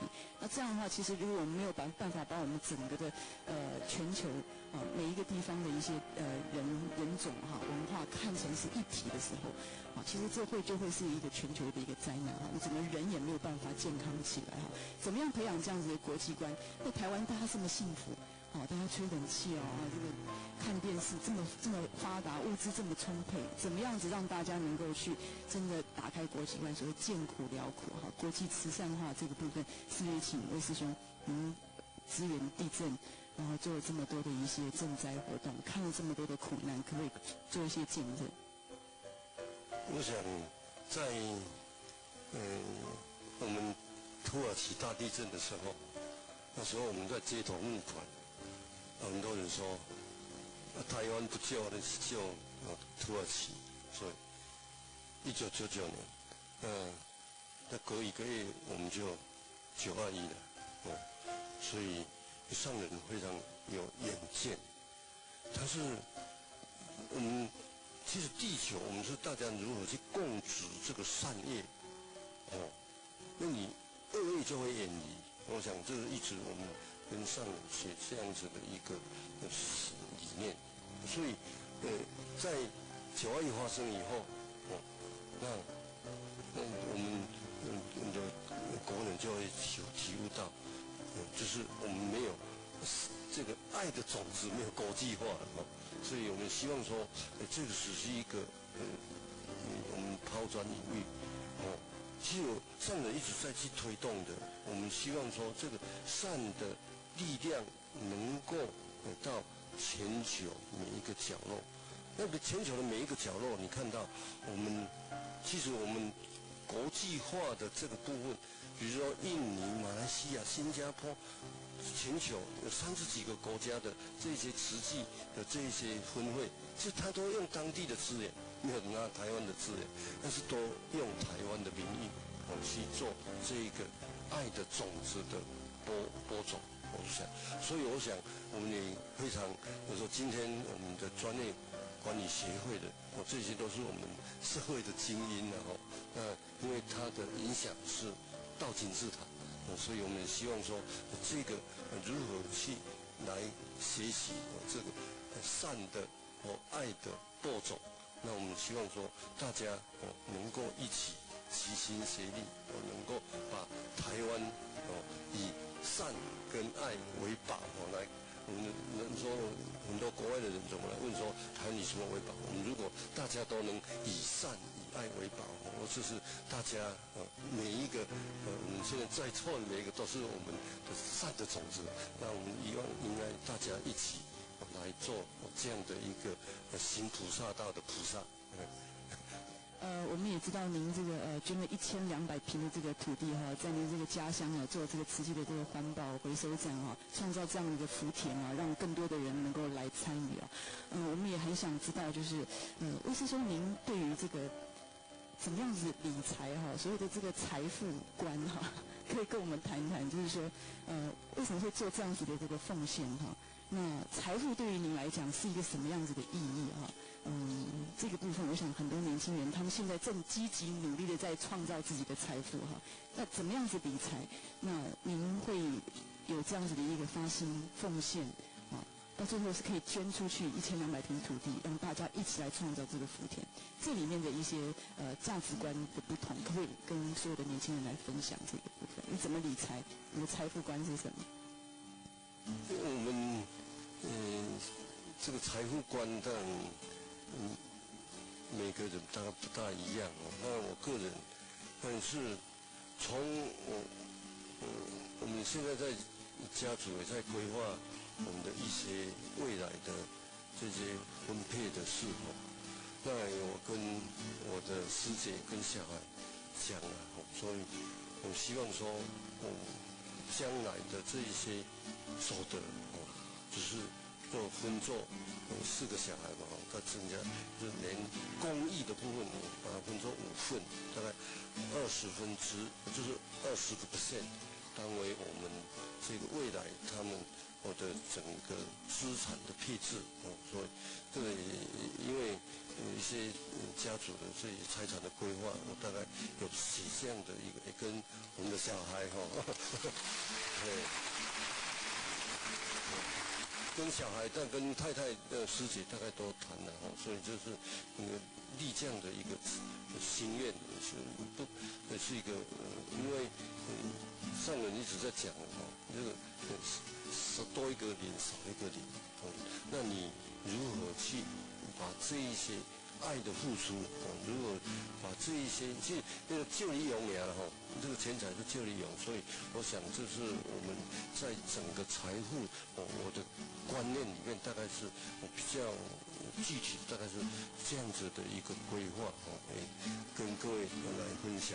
那我当然我一直在跟我们的这些年轻朋友讲几千万太没完了但是你就是你真的要怎样的在你的人生24小时家业事业事业你如何去投入，那你有余力你不一定要财施，你如果有时间的布施也是，我想这是跟我们这些年轻的朋友，我想爱的种子的播种，你们都有这样的共同的一个责任。魏师兄，我们既然看到这个儿子还有这个师姐都在现场我们当然就要问你怎么样子的这个平衡这个家业事业跟志业3者之间，你时间怎么运用这么忙小孩子都看得到你吗？有看得到爸爸吗？在家里可以是在最近2-3年那因为实际的事务非常非常繁忙，所以其实我在我的事业跟家业跟志业里面我们希望当然能够取得一个平衡但是有时候很难像昨天前天在国外一下飞机，黄德师兄说我们这个礼拜前天要开会开这个我们人联会的这个公司的这个事所以我想这个就把所有的工作就先挪开了，就是因为经常华德师兄都非常包容我了因为他每次都说问我的时间了，其实我现在觉得非常惭愧没有办法全力配合，但是因为这个就是要去全力配合，像昨天我们的这个总董会什么都我想这都是要去全力的配合。昨天那个秀娟师姐说今天早上有这个队服也是来配合所以这个实际有很多的变化球，但是我想如果我们工作的一个尽量我就能够把它整个挪开那来尽配合我们的事业那家庭家业那因为我师姐那非常的体贴了那就是把家庭照顾得非常好，所以让我后顾之忧。其实我是空中飞人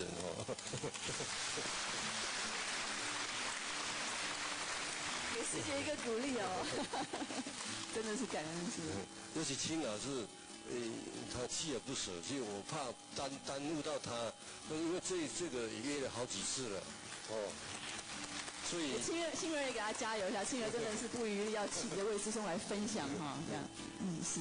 好，我这边也很想提一下哈，其实，在慈济当中，同修很重要哈，就是还有这些共修的伙伴哈，是不是也可以跟我们谈谈？像黄华的黄师兄也在现场哈，其实有时候我们在这个慈济道理当中，有时候真的会退转哈，有时候有挫败啊，或者是一些不如意的时候，像这个部分是不是在这个共修的伙伴当中哈，都会有互相激励这样子的一个这个部分，是不是也跟我们来谈谈？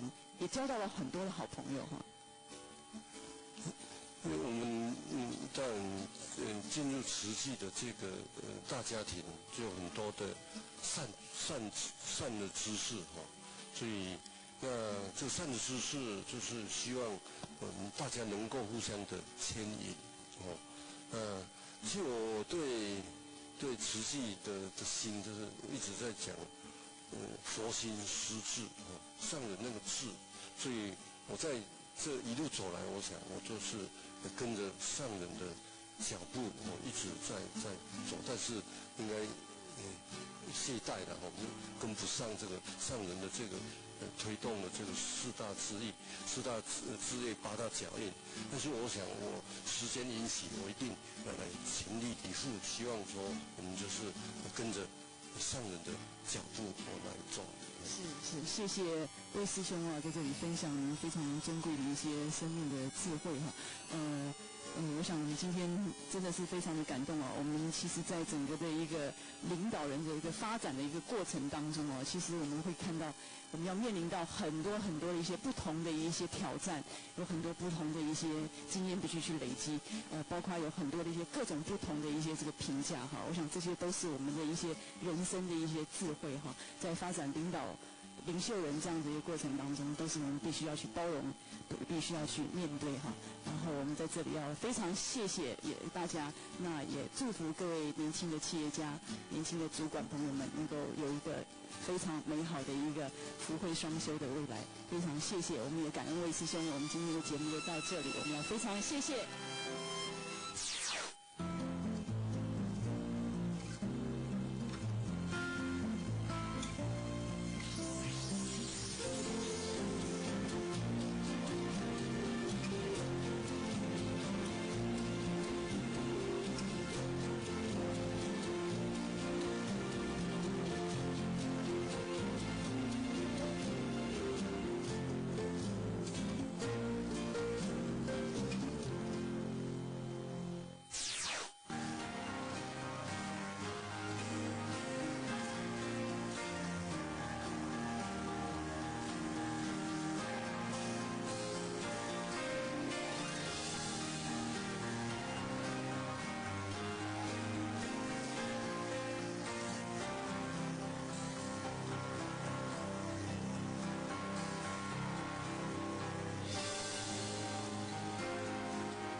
大爱之友划拨账号19905781，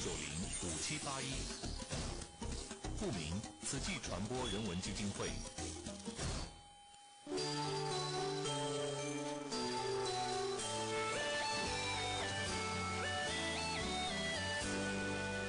要继续升学的同学，请举手。就像黑白琴键，我要考高中啊！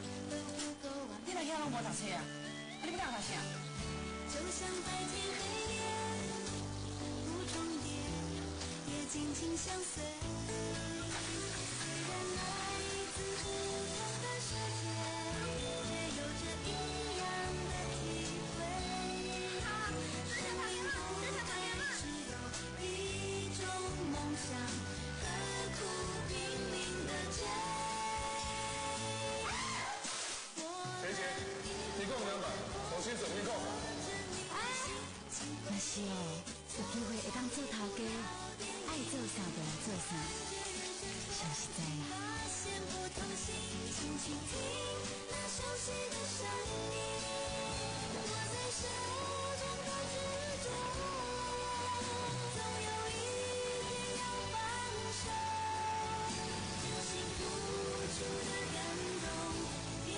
我就是惊有庄仔头的人看到咱两个斗阵，安尼对我的名声无好啦。你名声叫人拍歹哦，我就甲你带起来啦。参马做步，就要甲我斗保庇，等菜人做兵转来，会用开工场，互我做头家呢。我将来吼，就要想讲，我要开工场做代志啊。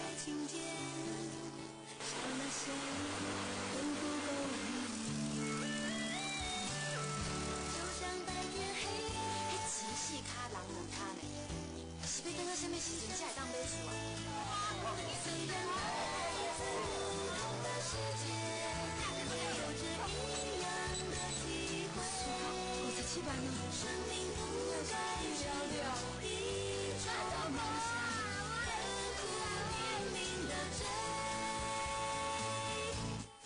我们一路看着风景，说着你的心情，回忆就像一部老电影，看着人生风景，发现不同心情，倾听那熟悉的声音。经过人生的十字路口，所选择的方向，都是为着赚钱。不过这届，我无要搁再为着钱来决定我的方向，因为我要去找人生真正的幸福。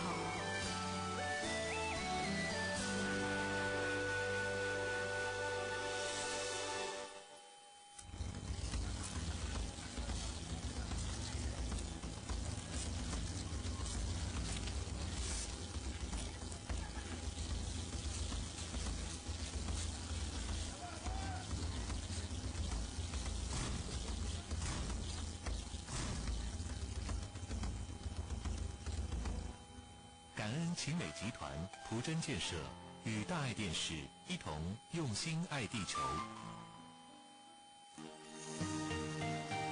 接下来，请继续收看《呼叫妙博士》。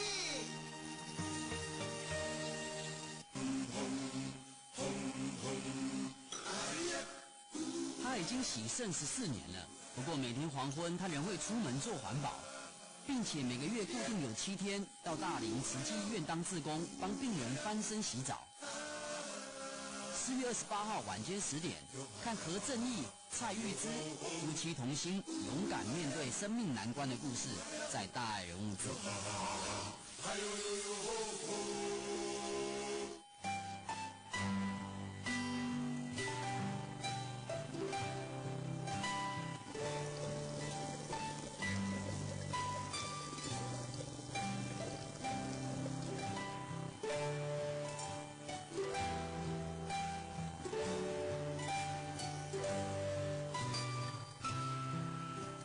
感恩深恒昌免税商店与大爱电视一同守护美丽海洋。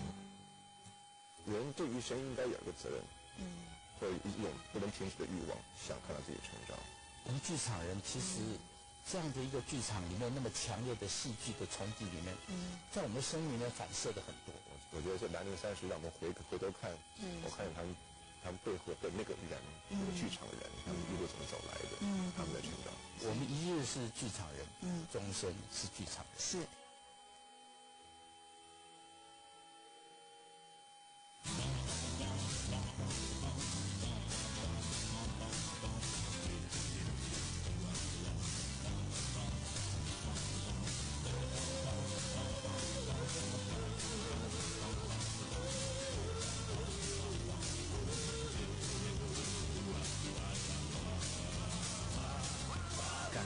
双产物保险与大爱电视一同减碳爱地球。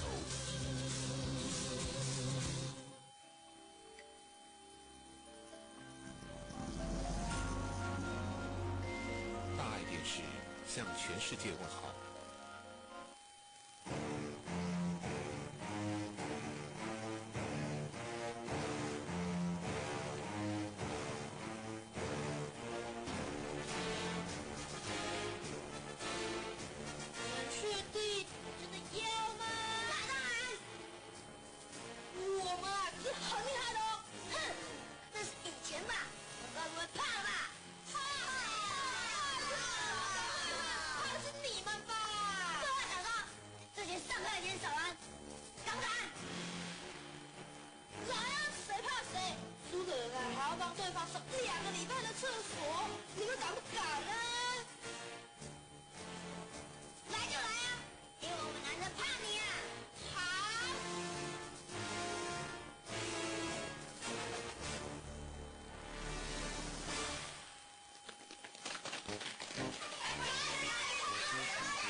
准备法宝。哇，这是什么？有这么多！预测清洁剂，强力去污，芳香又洁白。没错，他们以为人多就有用。哼，我们靠的可是头脑呢。到时候他们要替我们扫厕所。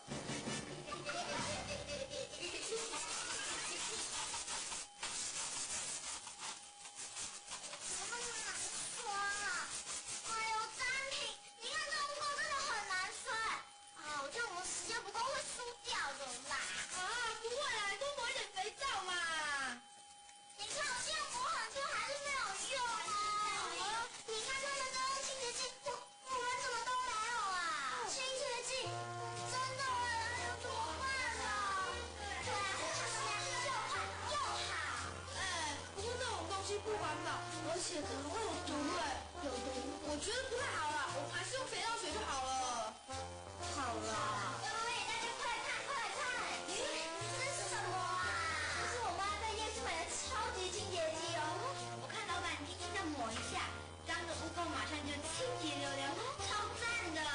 哎，可是这上面什么都没写，而且不知道里面的成分是什么，万一是黑心货要怎么办啊？不会吧？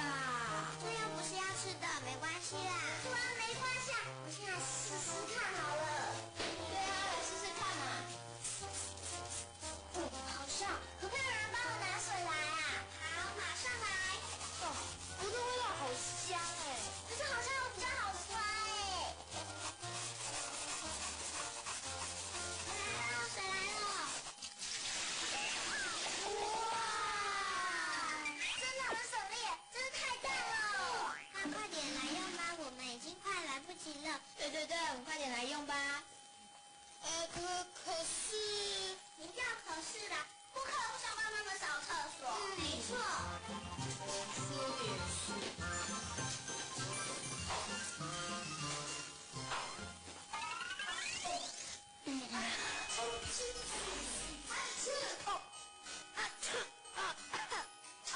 哎，玉婷，这里还不干净，多喷一点啦！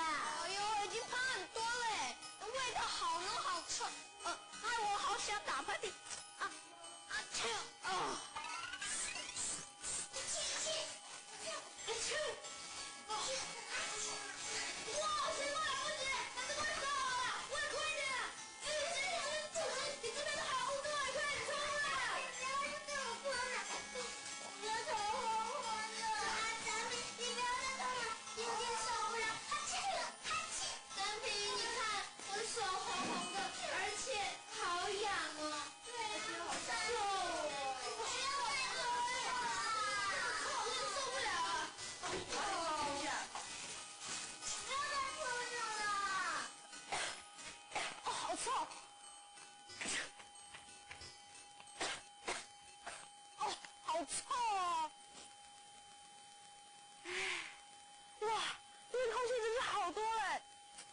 喝这种东西真的不太好哎，味道太刺激，害我头觉得昏昏的。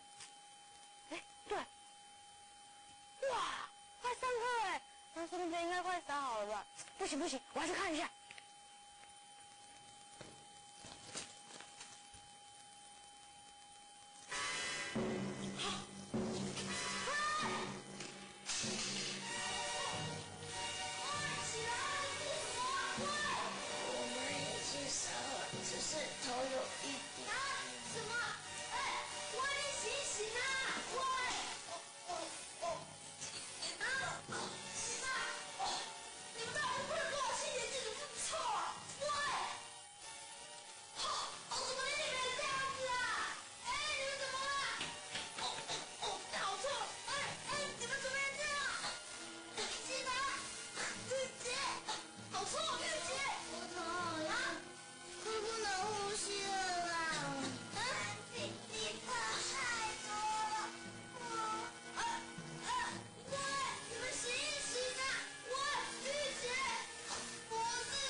怎么样？没有啦，就是玉琪她就是有一点头昏，然后不舒服啦，所以呢，我啊就把她背进来了。你还敢说都是你害的？哎，到底怎么回事？玉姐，你还好吗？看起来好像精神不太好哎。不是，我跟你讲，都是张明害的啦，他一直乱喷清洁剂。你乱喷清洁剂？不是啊，我们没有。不是，我跟你讲，我们在学校打扫的时候用了太多清洁剂，结果那味道很臭很刺鼻。结果大家受不了都昏倒，最后张明一个人跑掉了。真的吗？没有，不是，我呢其实是觉得清洁剂这种东西啊不太好。不过那个时候大家都在用，而且用了之后又非常好清理，所以呢我啊就不小心多喷了一点点，就一点点。别喷太多好不好？哎呦，害大家受保健室，还被老师警告了。我到现在头都好点昏昏。哎呀，真是太危险了。那个清洁剂里面呢含有很多化学成分，那个所以呢你应该要戴口罩，还要戴手套，不然你皮肤会受到刺激的。那个你闻到一点点味道都会让人很不舒服的。哎，玉姐，你现在是不是好一点？有好一点了，谢谢博士。以后要小心哦。对啊，其实我一开始都昏倒了，不过后来我真的受不了，我就跑出去，结果回来就没有昏倒哦。所以你们打扫的时候要注意空气的流通哦，这样这些有刺激的味道呢才能够散出去，而且呢你们还尽量少用哦，因为它对人的健康跟环境都不好啊，尤其你们小朋友啊，要老师在的时候使用呢才比较安全哦。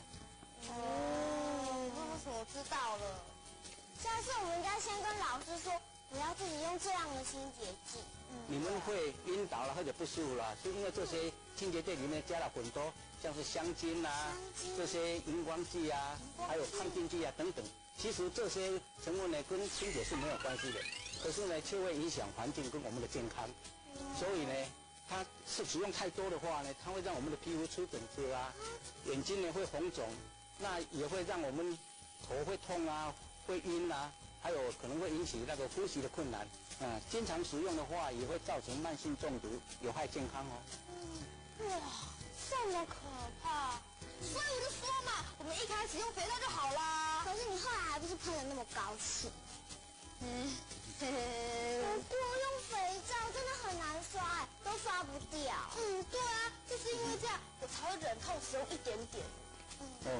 就是针对这一点呢，一般的清洁就是针对这一点呢，所以才加很多的化学成分，以来加强它的界面活性的功能。这样呢，的确是可以把一些污垢清理得很干净，但是同样的，它会造成很多的环境污染。博士，什么是界面活性剂呀？界面活性剂呢，它其实是一个化学的物质，它可以让两种原来不相容的物质呢，可以相融在一起。什么意思啊？对啊，我也不懂啊。不懂哦。比如说把两个敌人呢，让他变成好朋友啊。界界面活性剂的分子主要分为亲油性与亲水性两端。亲油性的一端会附着在污垢上，形成一团界面活性剂分子，而水会吸引亲水性的一端，将附有污垢的界面活性剂分子团带走，达到清洁的作用。你们应该知道油跟水是不相容的，对不对？所以呢，如果你洗碗的时候只用清水，就没有办法把那油腻腻的碗盘洗干净，对吗？对。好，来，你们来看哈，这个烧杯里面呢，上面是油，那底下是清水。来，玉洁，你倒一些呢清洁剂进去看怎么样？好。那不是这样够吗？再多一点。好，这样好。那张平，你把它搅一搅。好。这样哦。给它多搅几下。好，那你们现在看看怎么样？哇，水跟油融在一起了，在一起了。是啊，这个这就是界面活性剂的功能。原来呢，油跟水呢是分开的，可是借了清洁剂里面的界面活性剂呢，就可以把油跟水融合在一起，这样用水一冲呢，就可以把油带走，这样就可以达到清洁的效果啊。哇，那这样这个界面活性剂听起来还不错哎。对啊。No， 这些化学清洁剂里面的界面活性剂呢，大部分都是有毒的。如果少许的量呢，就可以杀死河川里面的微生物啊，还有伊贝瑞的卵啊、幼虫啊，对环境的影响呢很大。真的，加强吧。不止如此哦，它这些界面活性剂里面还有另外一种化学物质，叫做环境荷尔蒙。环境荷尔蒙。这种环境荷尔蒙呢，已经被科学家证实会影响生物的生殖能力，还有呢会破坏我们的免疫力，这会引起癌症。癌症听起来好可怕哦。那以后还是不要用比较好哎。对啊。可是这样我们要扫厕所，污垢又很难清，要怎么办啊？对啊，以后怎么办啊？你们可以使用天然的清洁剂啊。天然清洁剂。清洁剂还有天然的对啊，那博士，这种天然清洁剂要去哪里买啊？对啊。什么地方可以买到？我想一下啊。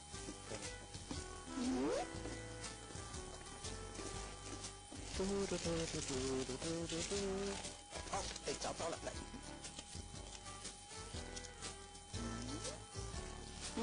来，你们到这一家问问看，一定可以买得到。好。不过博士，这天然清洁剂会不会很贵啊？不会啊，这家很便宜啊。哇，那这个清洁剂的效果好不好啊？一定赞的。这个这头家这客气人做好的，一定您放心啦。那当天我们就好啊，这样就不用卖那些可怕的清洁剂了。对啊，那博士我可以去买哦。玉洁快点啦！对啊，博士拜拜。OK， 拜拜。再见。小心点哦。拜拜。拜拜。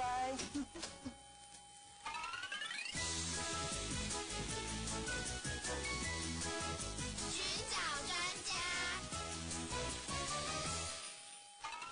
你会不会是有病啊？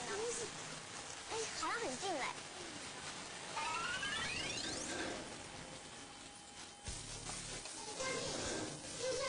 好像有听过哎。对，我好像有看过。他表示他真的很有名啊。是啊。那我赶快进去吧。你们要找什么？请问您是老板吗？我们想要买清洁剂。清洁剂？没错，而且我们还要买天然的清洁剂啊。你们怎么知道这边有卖天然清洁剂？这个阿贝推荐我们来的啦。阿贝？哪一个阿贝啊？我们这边没有卖现成的清洁剂，但是我可以教你们做天然的清洁剂。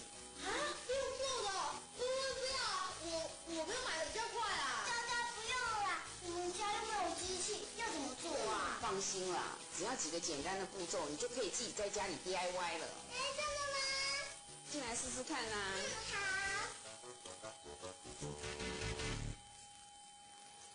你们等我一下，我去拿个东西哦。好。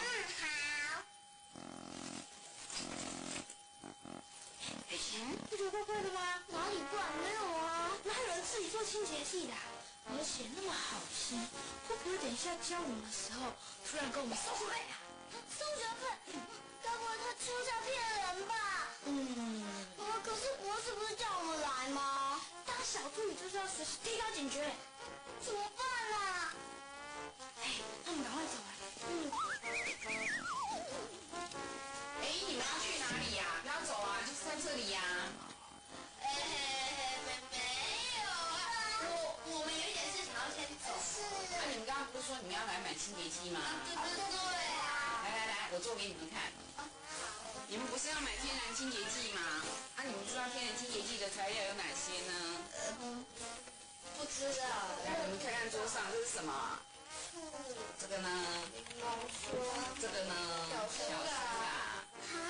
柠檬还有醋，这些不都是吃的吗？可以吃的东西，我们拿来做清洁，你们会不会觉得它是比较安全的？尤其是这个小苏打，你知道吗？在我们很多食物里面都含有小苏打。汽水里面就有很多的小苏打。还有小苏打饼干。小苏打它是一个很好的清洁剂，但是我们一般人很少用它，大部分都是去市面上买那种石化产品合成的，它不是强酸就是强碱。但是小苏打因为它是弱碱，所以它在清洁的过程里面呢，它不会输给一般市面清洁剂但它很安全。那这个小苏打粉可不可以拿来刷马桶或是刷地板？可以呀，而且我告诉你，效果一级棒。你知道吗？外面买的那些清洁剂啊，如果跟含氯的漂白水混在一起的话，它会产生毒气。吸多了，尤其过敏的，你会觉得非常不舒服，可能还会一直咳嗽。难怪那一天大家都会昏倒原来清洁剂这么恐怖哦。对啊，那以后是不是可以改用这个小苏打粉啊？那当然啦，我们刚刚不是讲说小苏打可以拿来做汽水，它可以做饼干吗？因为它都可以吃，所以它代表它很天然。那天然的东西它在大自然里面，它就很容易被大自然所分解，它比较不会污染环境。其实家里如果要擦玻璃的话，这一瓶醋跟水1:1的比例，我们拿来喷玻璃，然后用旧报纸把它擦一擦，效果超好的，你们看。真的耶！你拿去试试看。没想到这个醋还有那个小苏打粉都这么厉害耶！其实小苏打，我告诉你，它有一个更神奇的作用。是什么啊？它可以通水管。真的啊！要不然我们来做个实验看看。你看，我们先找一个那个窄口的瓶子啊，里面大概摆个15 cc 左右的水就可以了。然后呢，用1茶匙的小苏打粉，然后把它倒进去。倒进去以后呢，摇一摇，把它摇匀。你摇得越匀，等下它那个气体跑出来越多。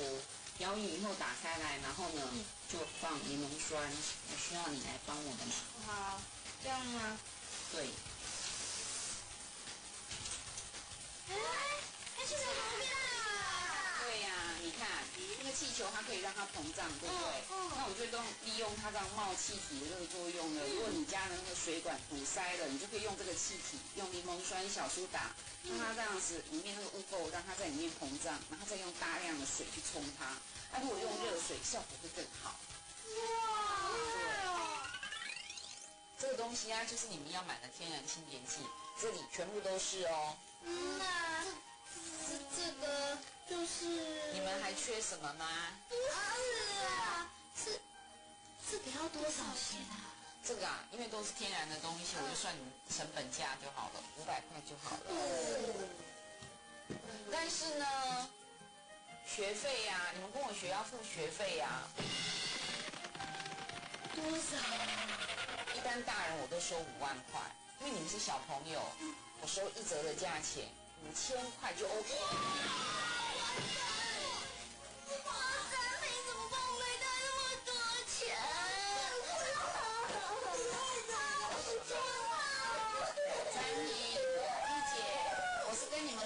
笑的啦，我知道你们是妙博士的小助理，我也知道你们来这边是要做什么的。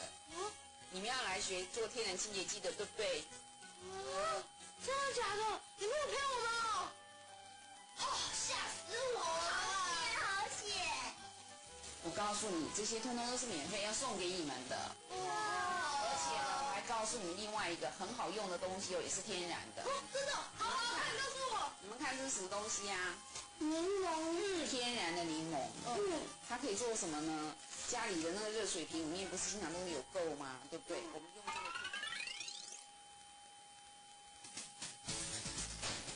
这是要往朋友漂亮清洁剂来打扫的任务，大家有信心吗？可是我觉得这次不要再昏倒就好了。不会啊，这次一定是自然、健康又环保了。弄的，大家赶快来找吧。玉姐，快来帮我用这边啦！我告诉你们哦，像水龙头啊这种金属的部分，就用这个小苏打粉啊，然后说，水位，你先用柠檬皮擦一下。好。对，就是这样，用力一点。对。好。然后呢，你看，再把它冲掉。那这边呢就很干净，马上就变得金闪闪了啦！厉害啊，真是好用！哦，小苏打粉真厉害啊！是我厉害吧？那些是什么东西呀？那些东西哦，那这个是什么呢？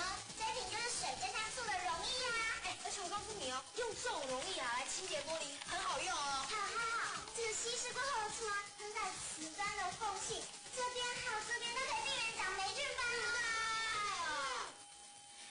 而且我告诉你们要怎么样清理排水管哦，要先准备小苏打粉跟白醋大概是1:1的比例，然后倒下去，大概等了30分钟过后，再用热水冲就 OK 了哦。而且我跟你们说，等一下用这个柠檬汁来拖地，保证连地板都是香的啦。对，重点是柠檬汁不但可以下去，而且啊它也不会有污染哦。这样我们下次跟男生比赛，我们就一定了啦。你们俩怎么这样啊？那我刚刚说的话，你们都听到了？你们真的太坏心了！居然只用天然可以进，还不让我们知道。哎呀，我们这去堂保监室，真平，人太坏了，难怪这么对啊。没有啦，喂，你不用乱讲，我哪有坏心？不用乱讲，没有啦。对了。干嘛？你要做什么？拿好。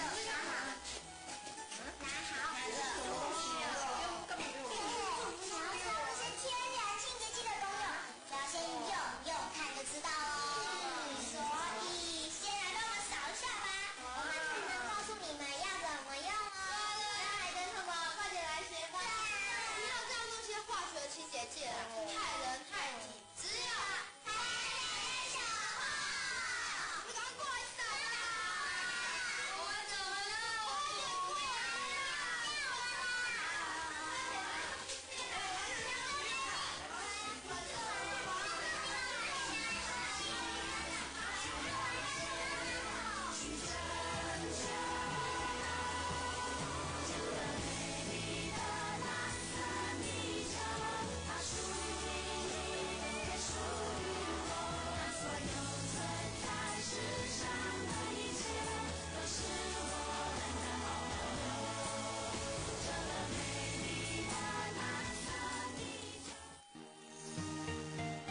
接下来，请继续收看《唐朝小栗子》。咱要倒去佗啊？我哪知？是你约我的呢？无咱来看电影好无？透早是看什么电影啊？人约会拢也是去风景足水的所在，坐伫咧遐豆豆啊欣赏，安尼才有浪漫啊！咱徛遐尼远咯，佮徛你要来，这就是要看车哦。有遮么水的风景哦，你拢袂晓欣赏，这就是叫煞风景啦！幸福一牛车，台湾时间每晚8点。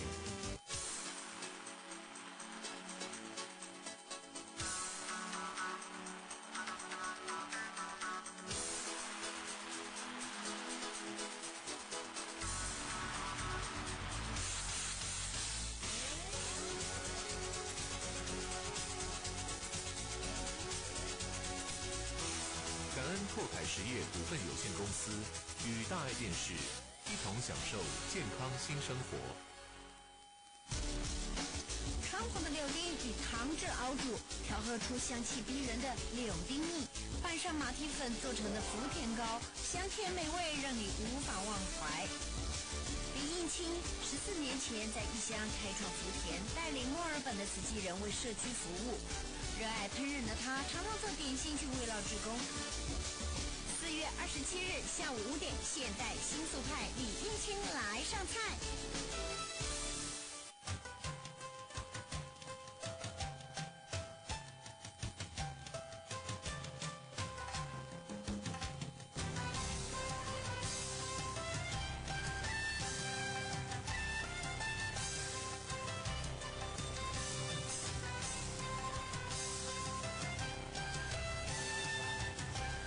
华硕电脑与大爱电视一同珍惜大地的丰收。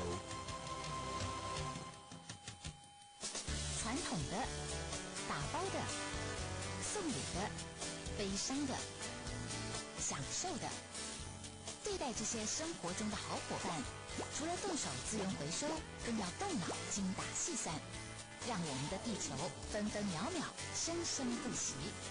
本集发现节目教您如何精打细算资源回收。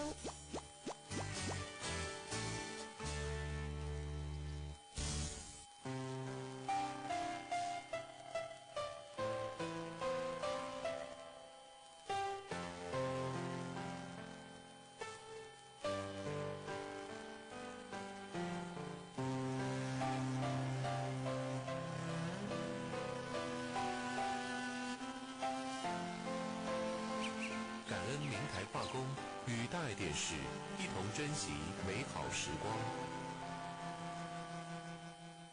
英国是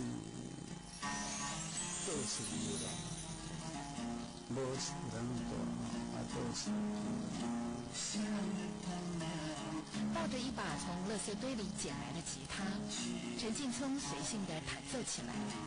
在孤寂的乐音里，陈劲聪拉开了他一生飘零的生命记忆。每周六晚上6点，邀您一起看见幸福的力量。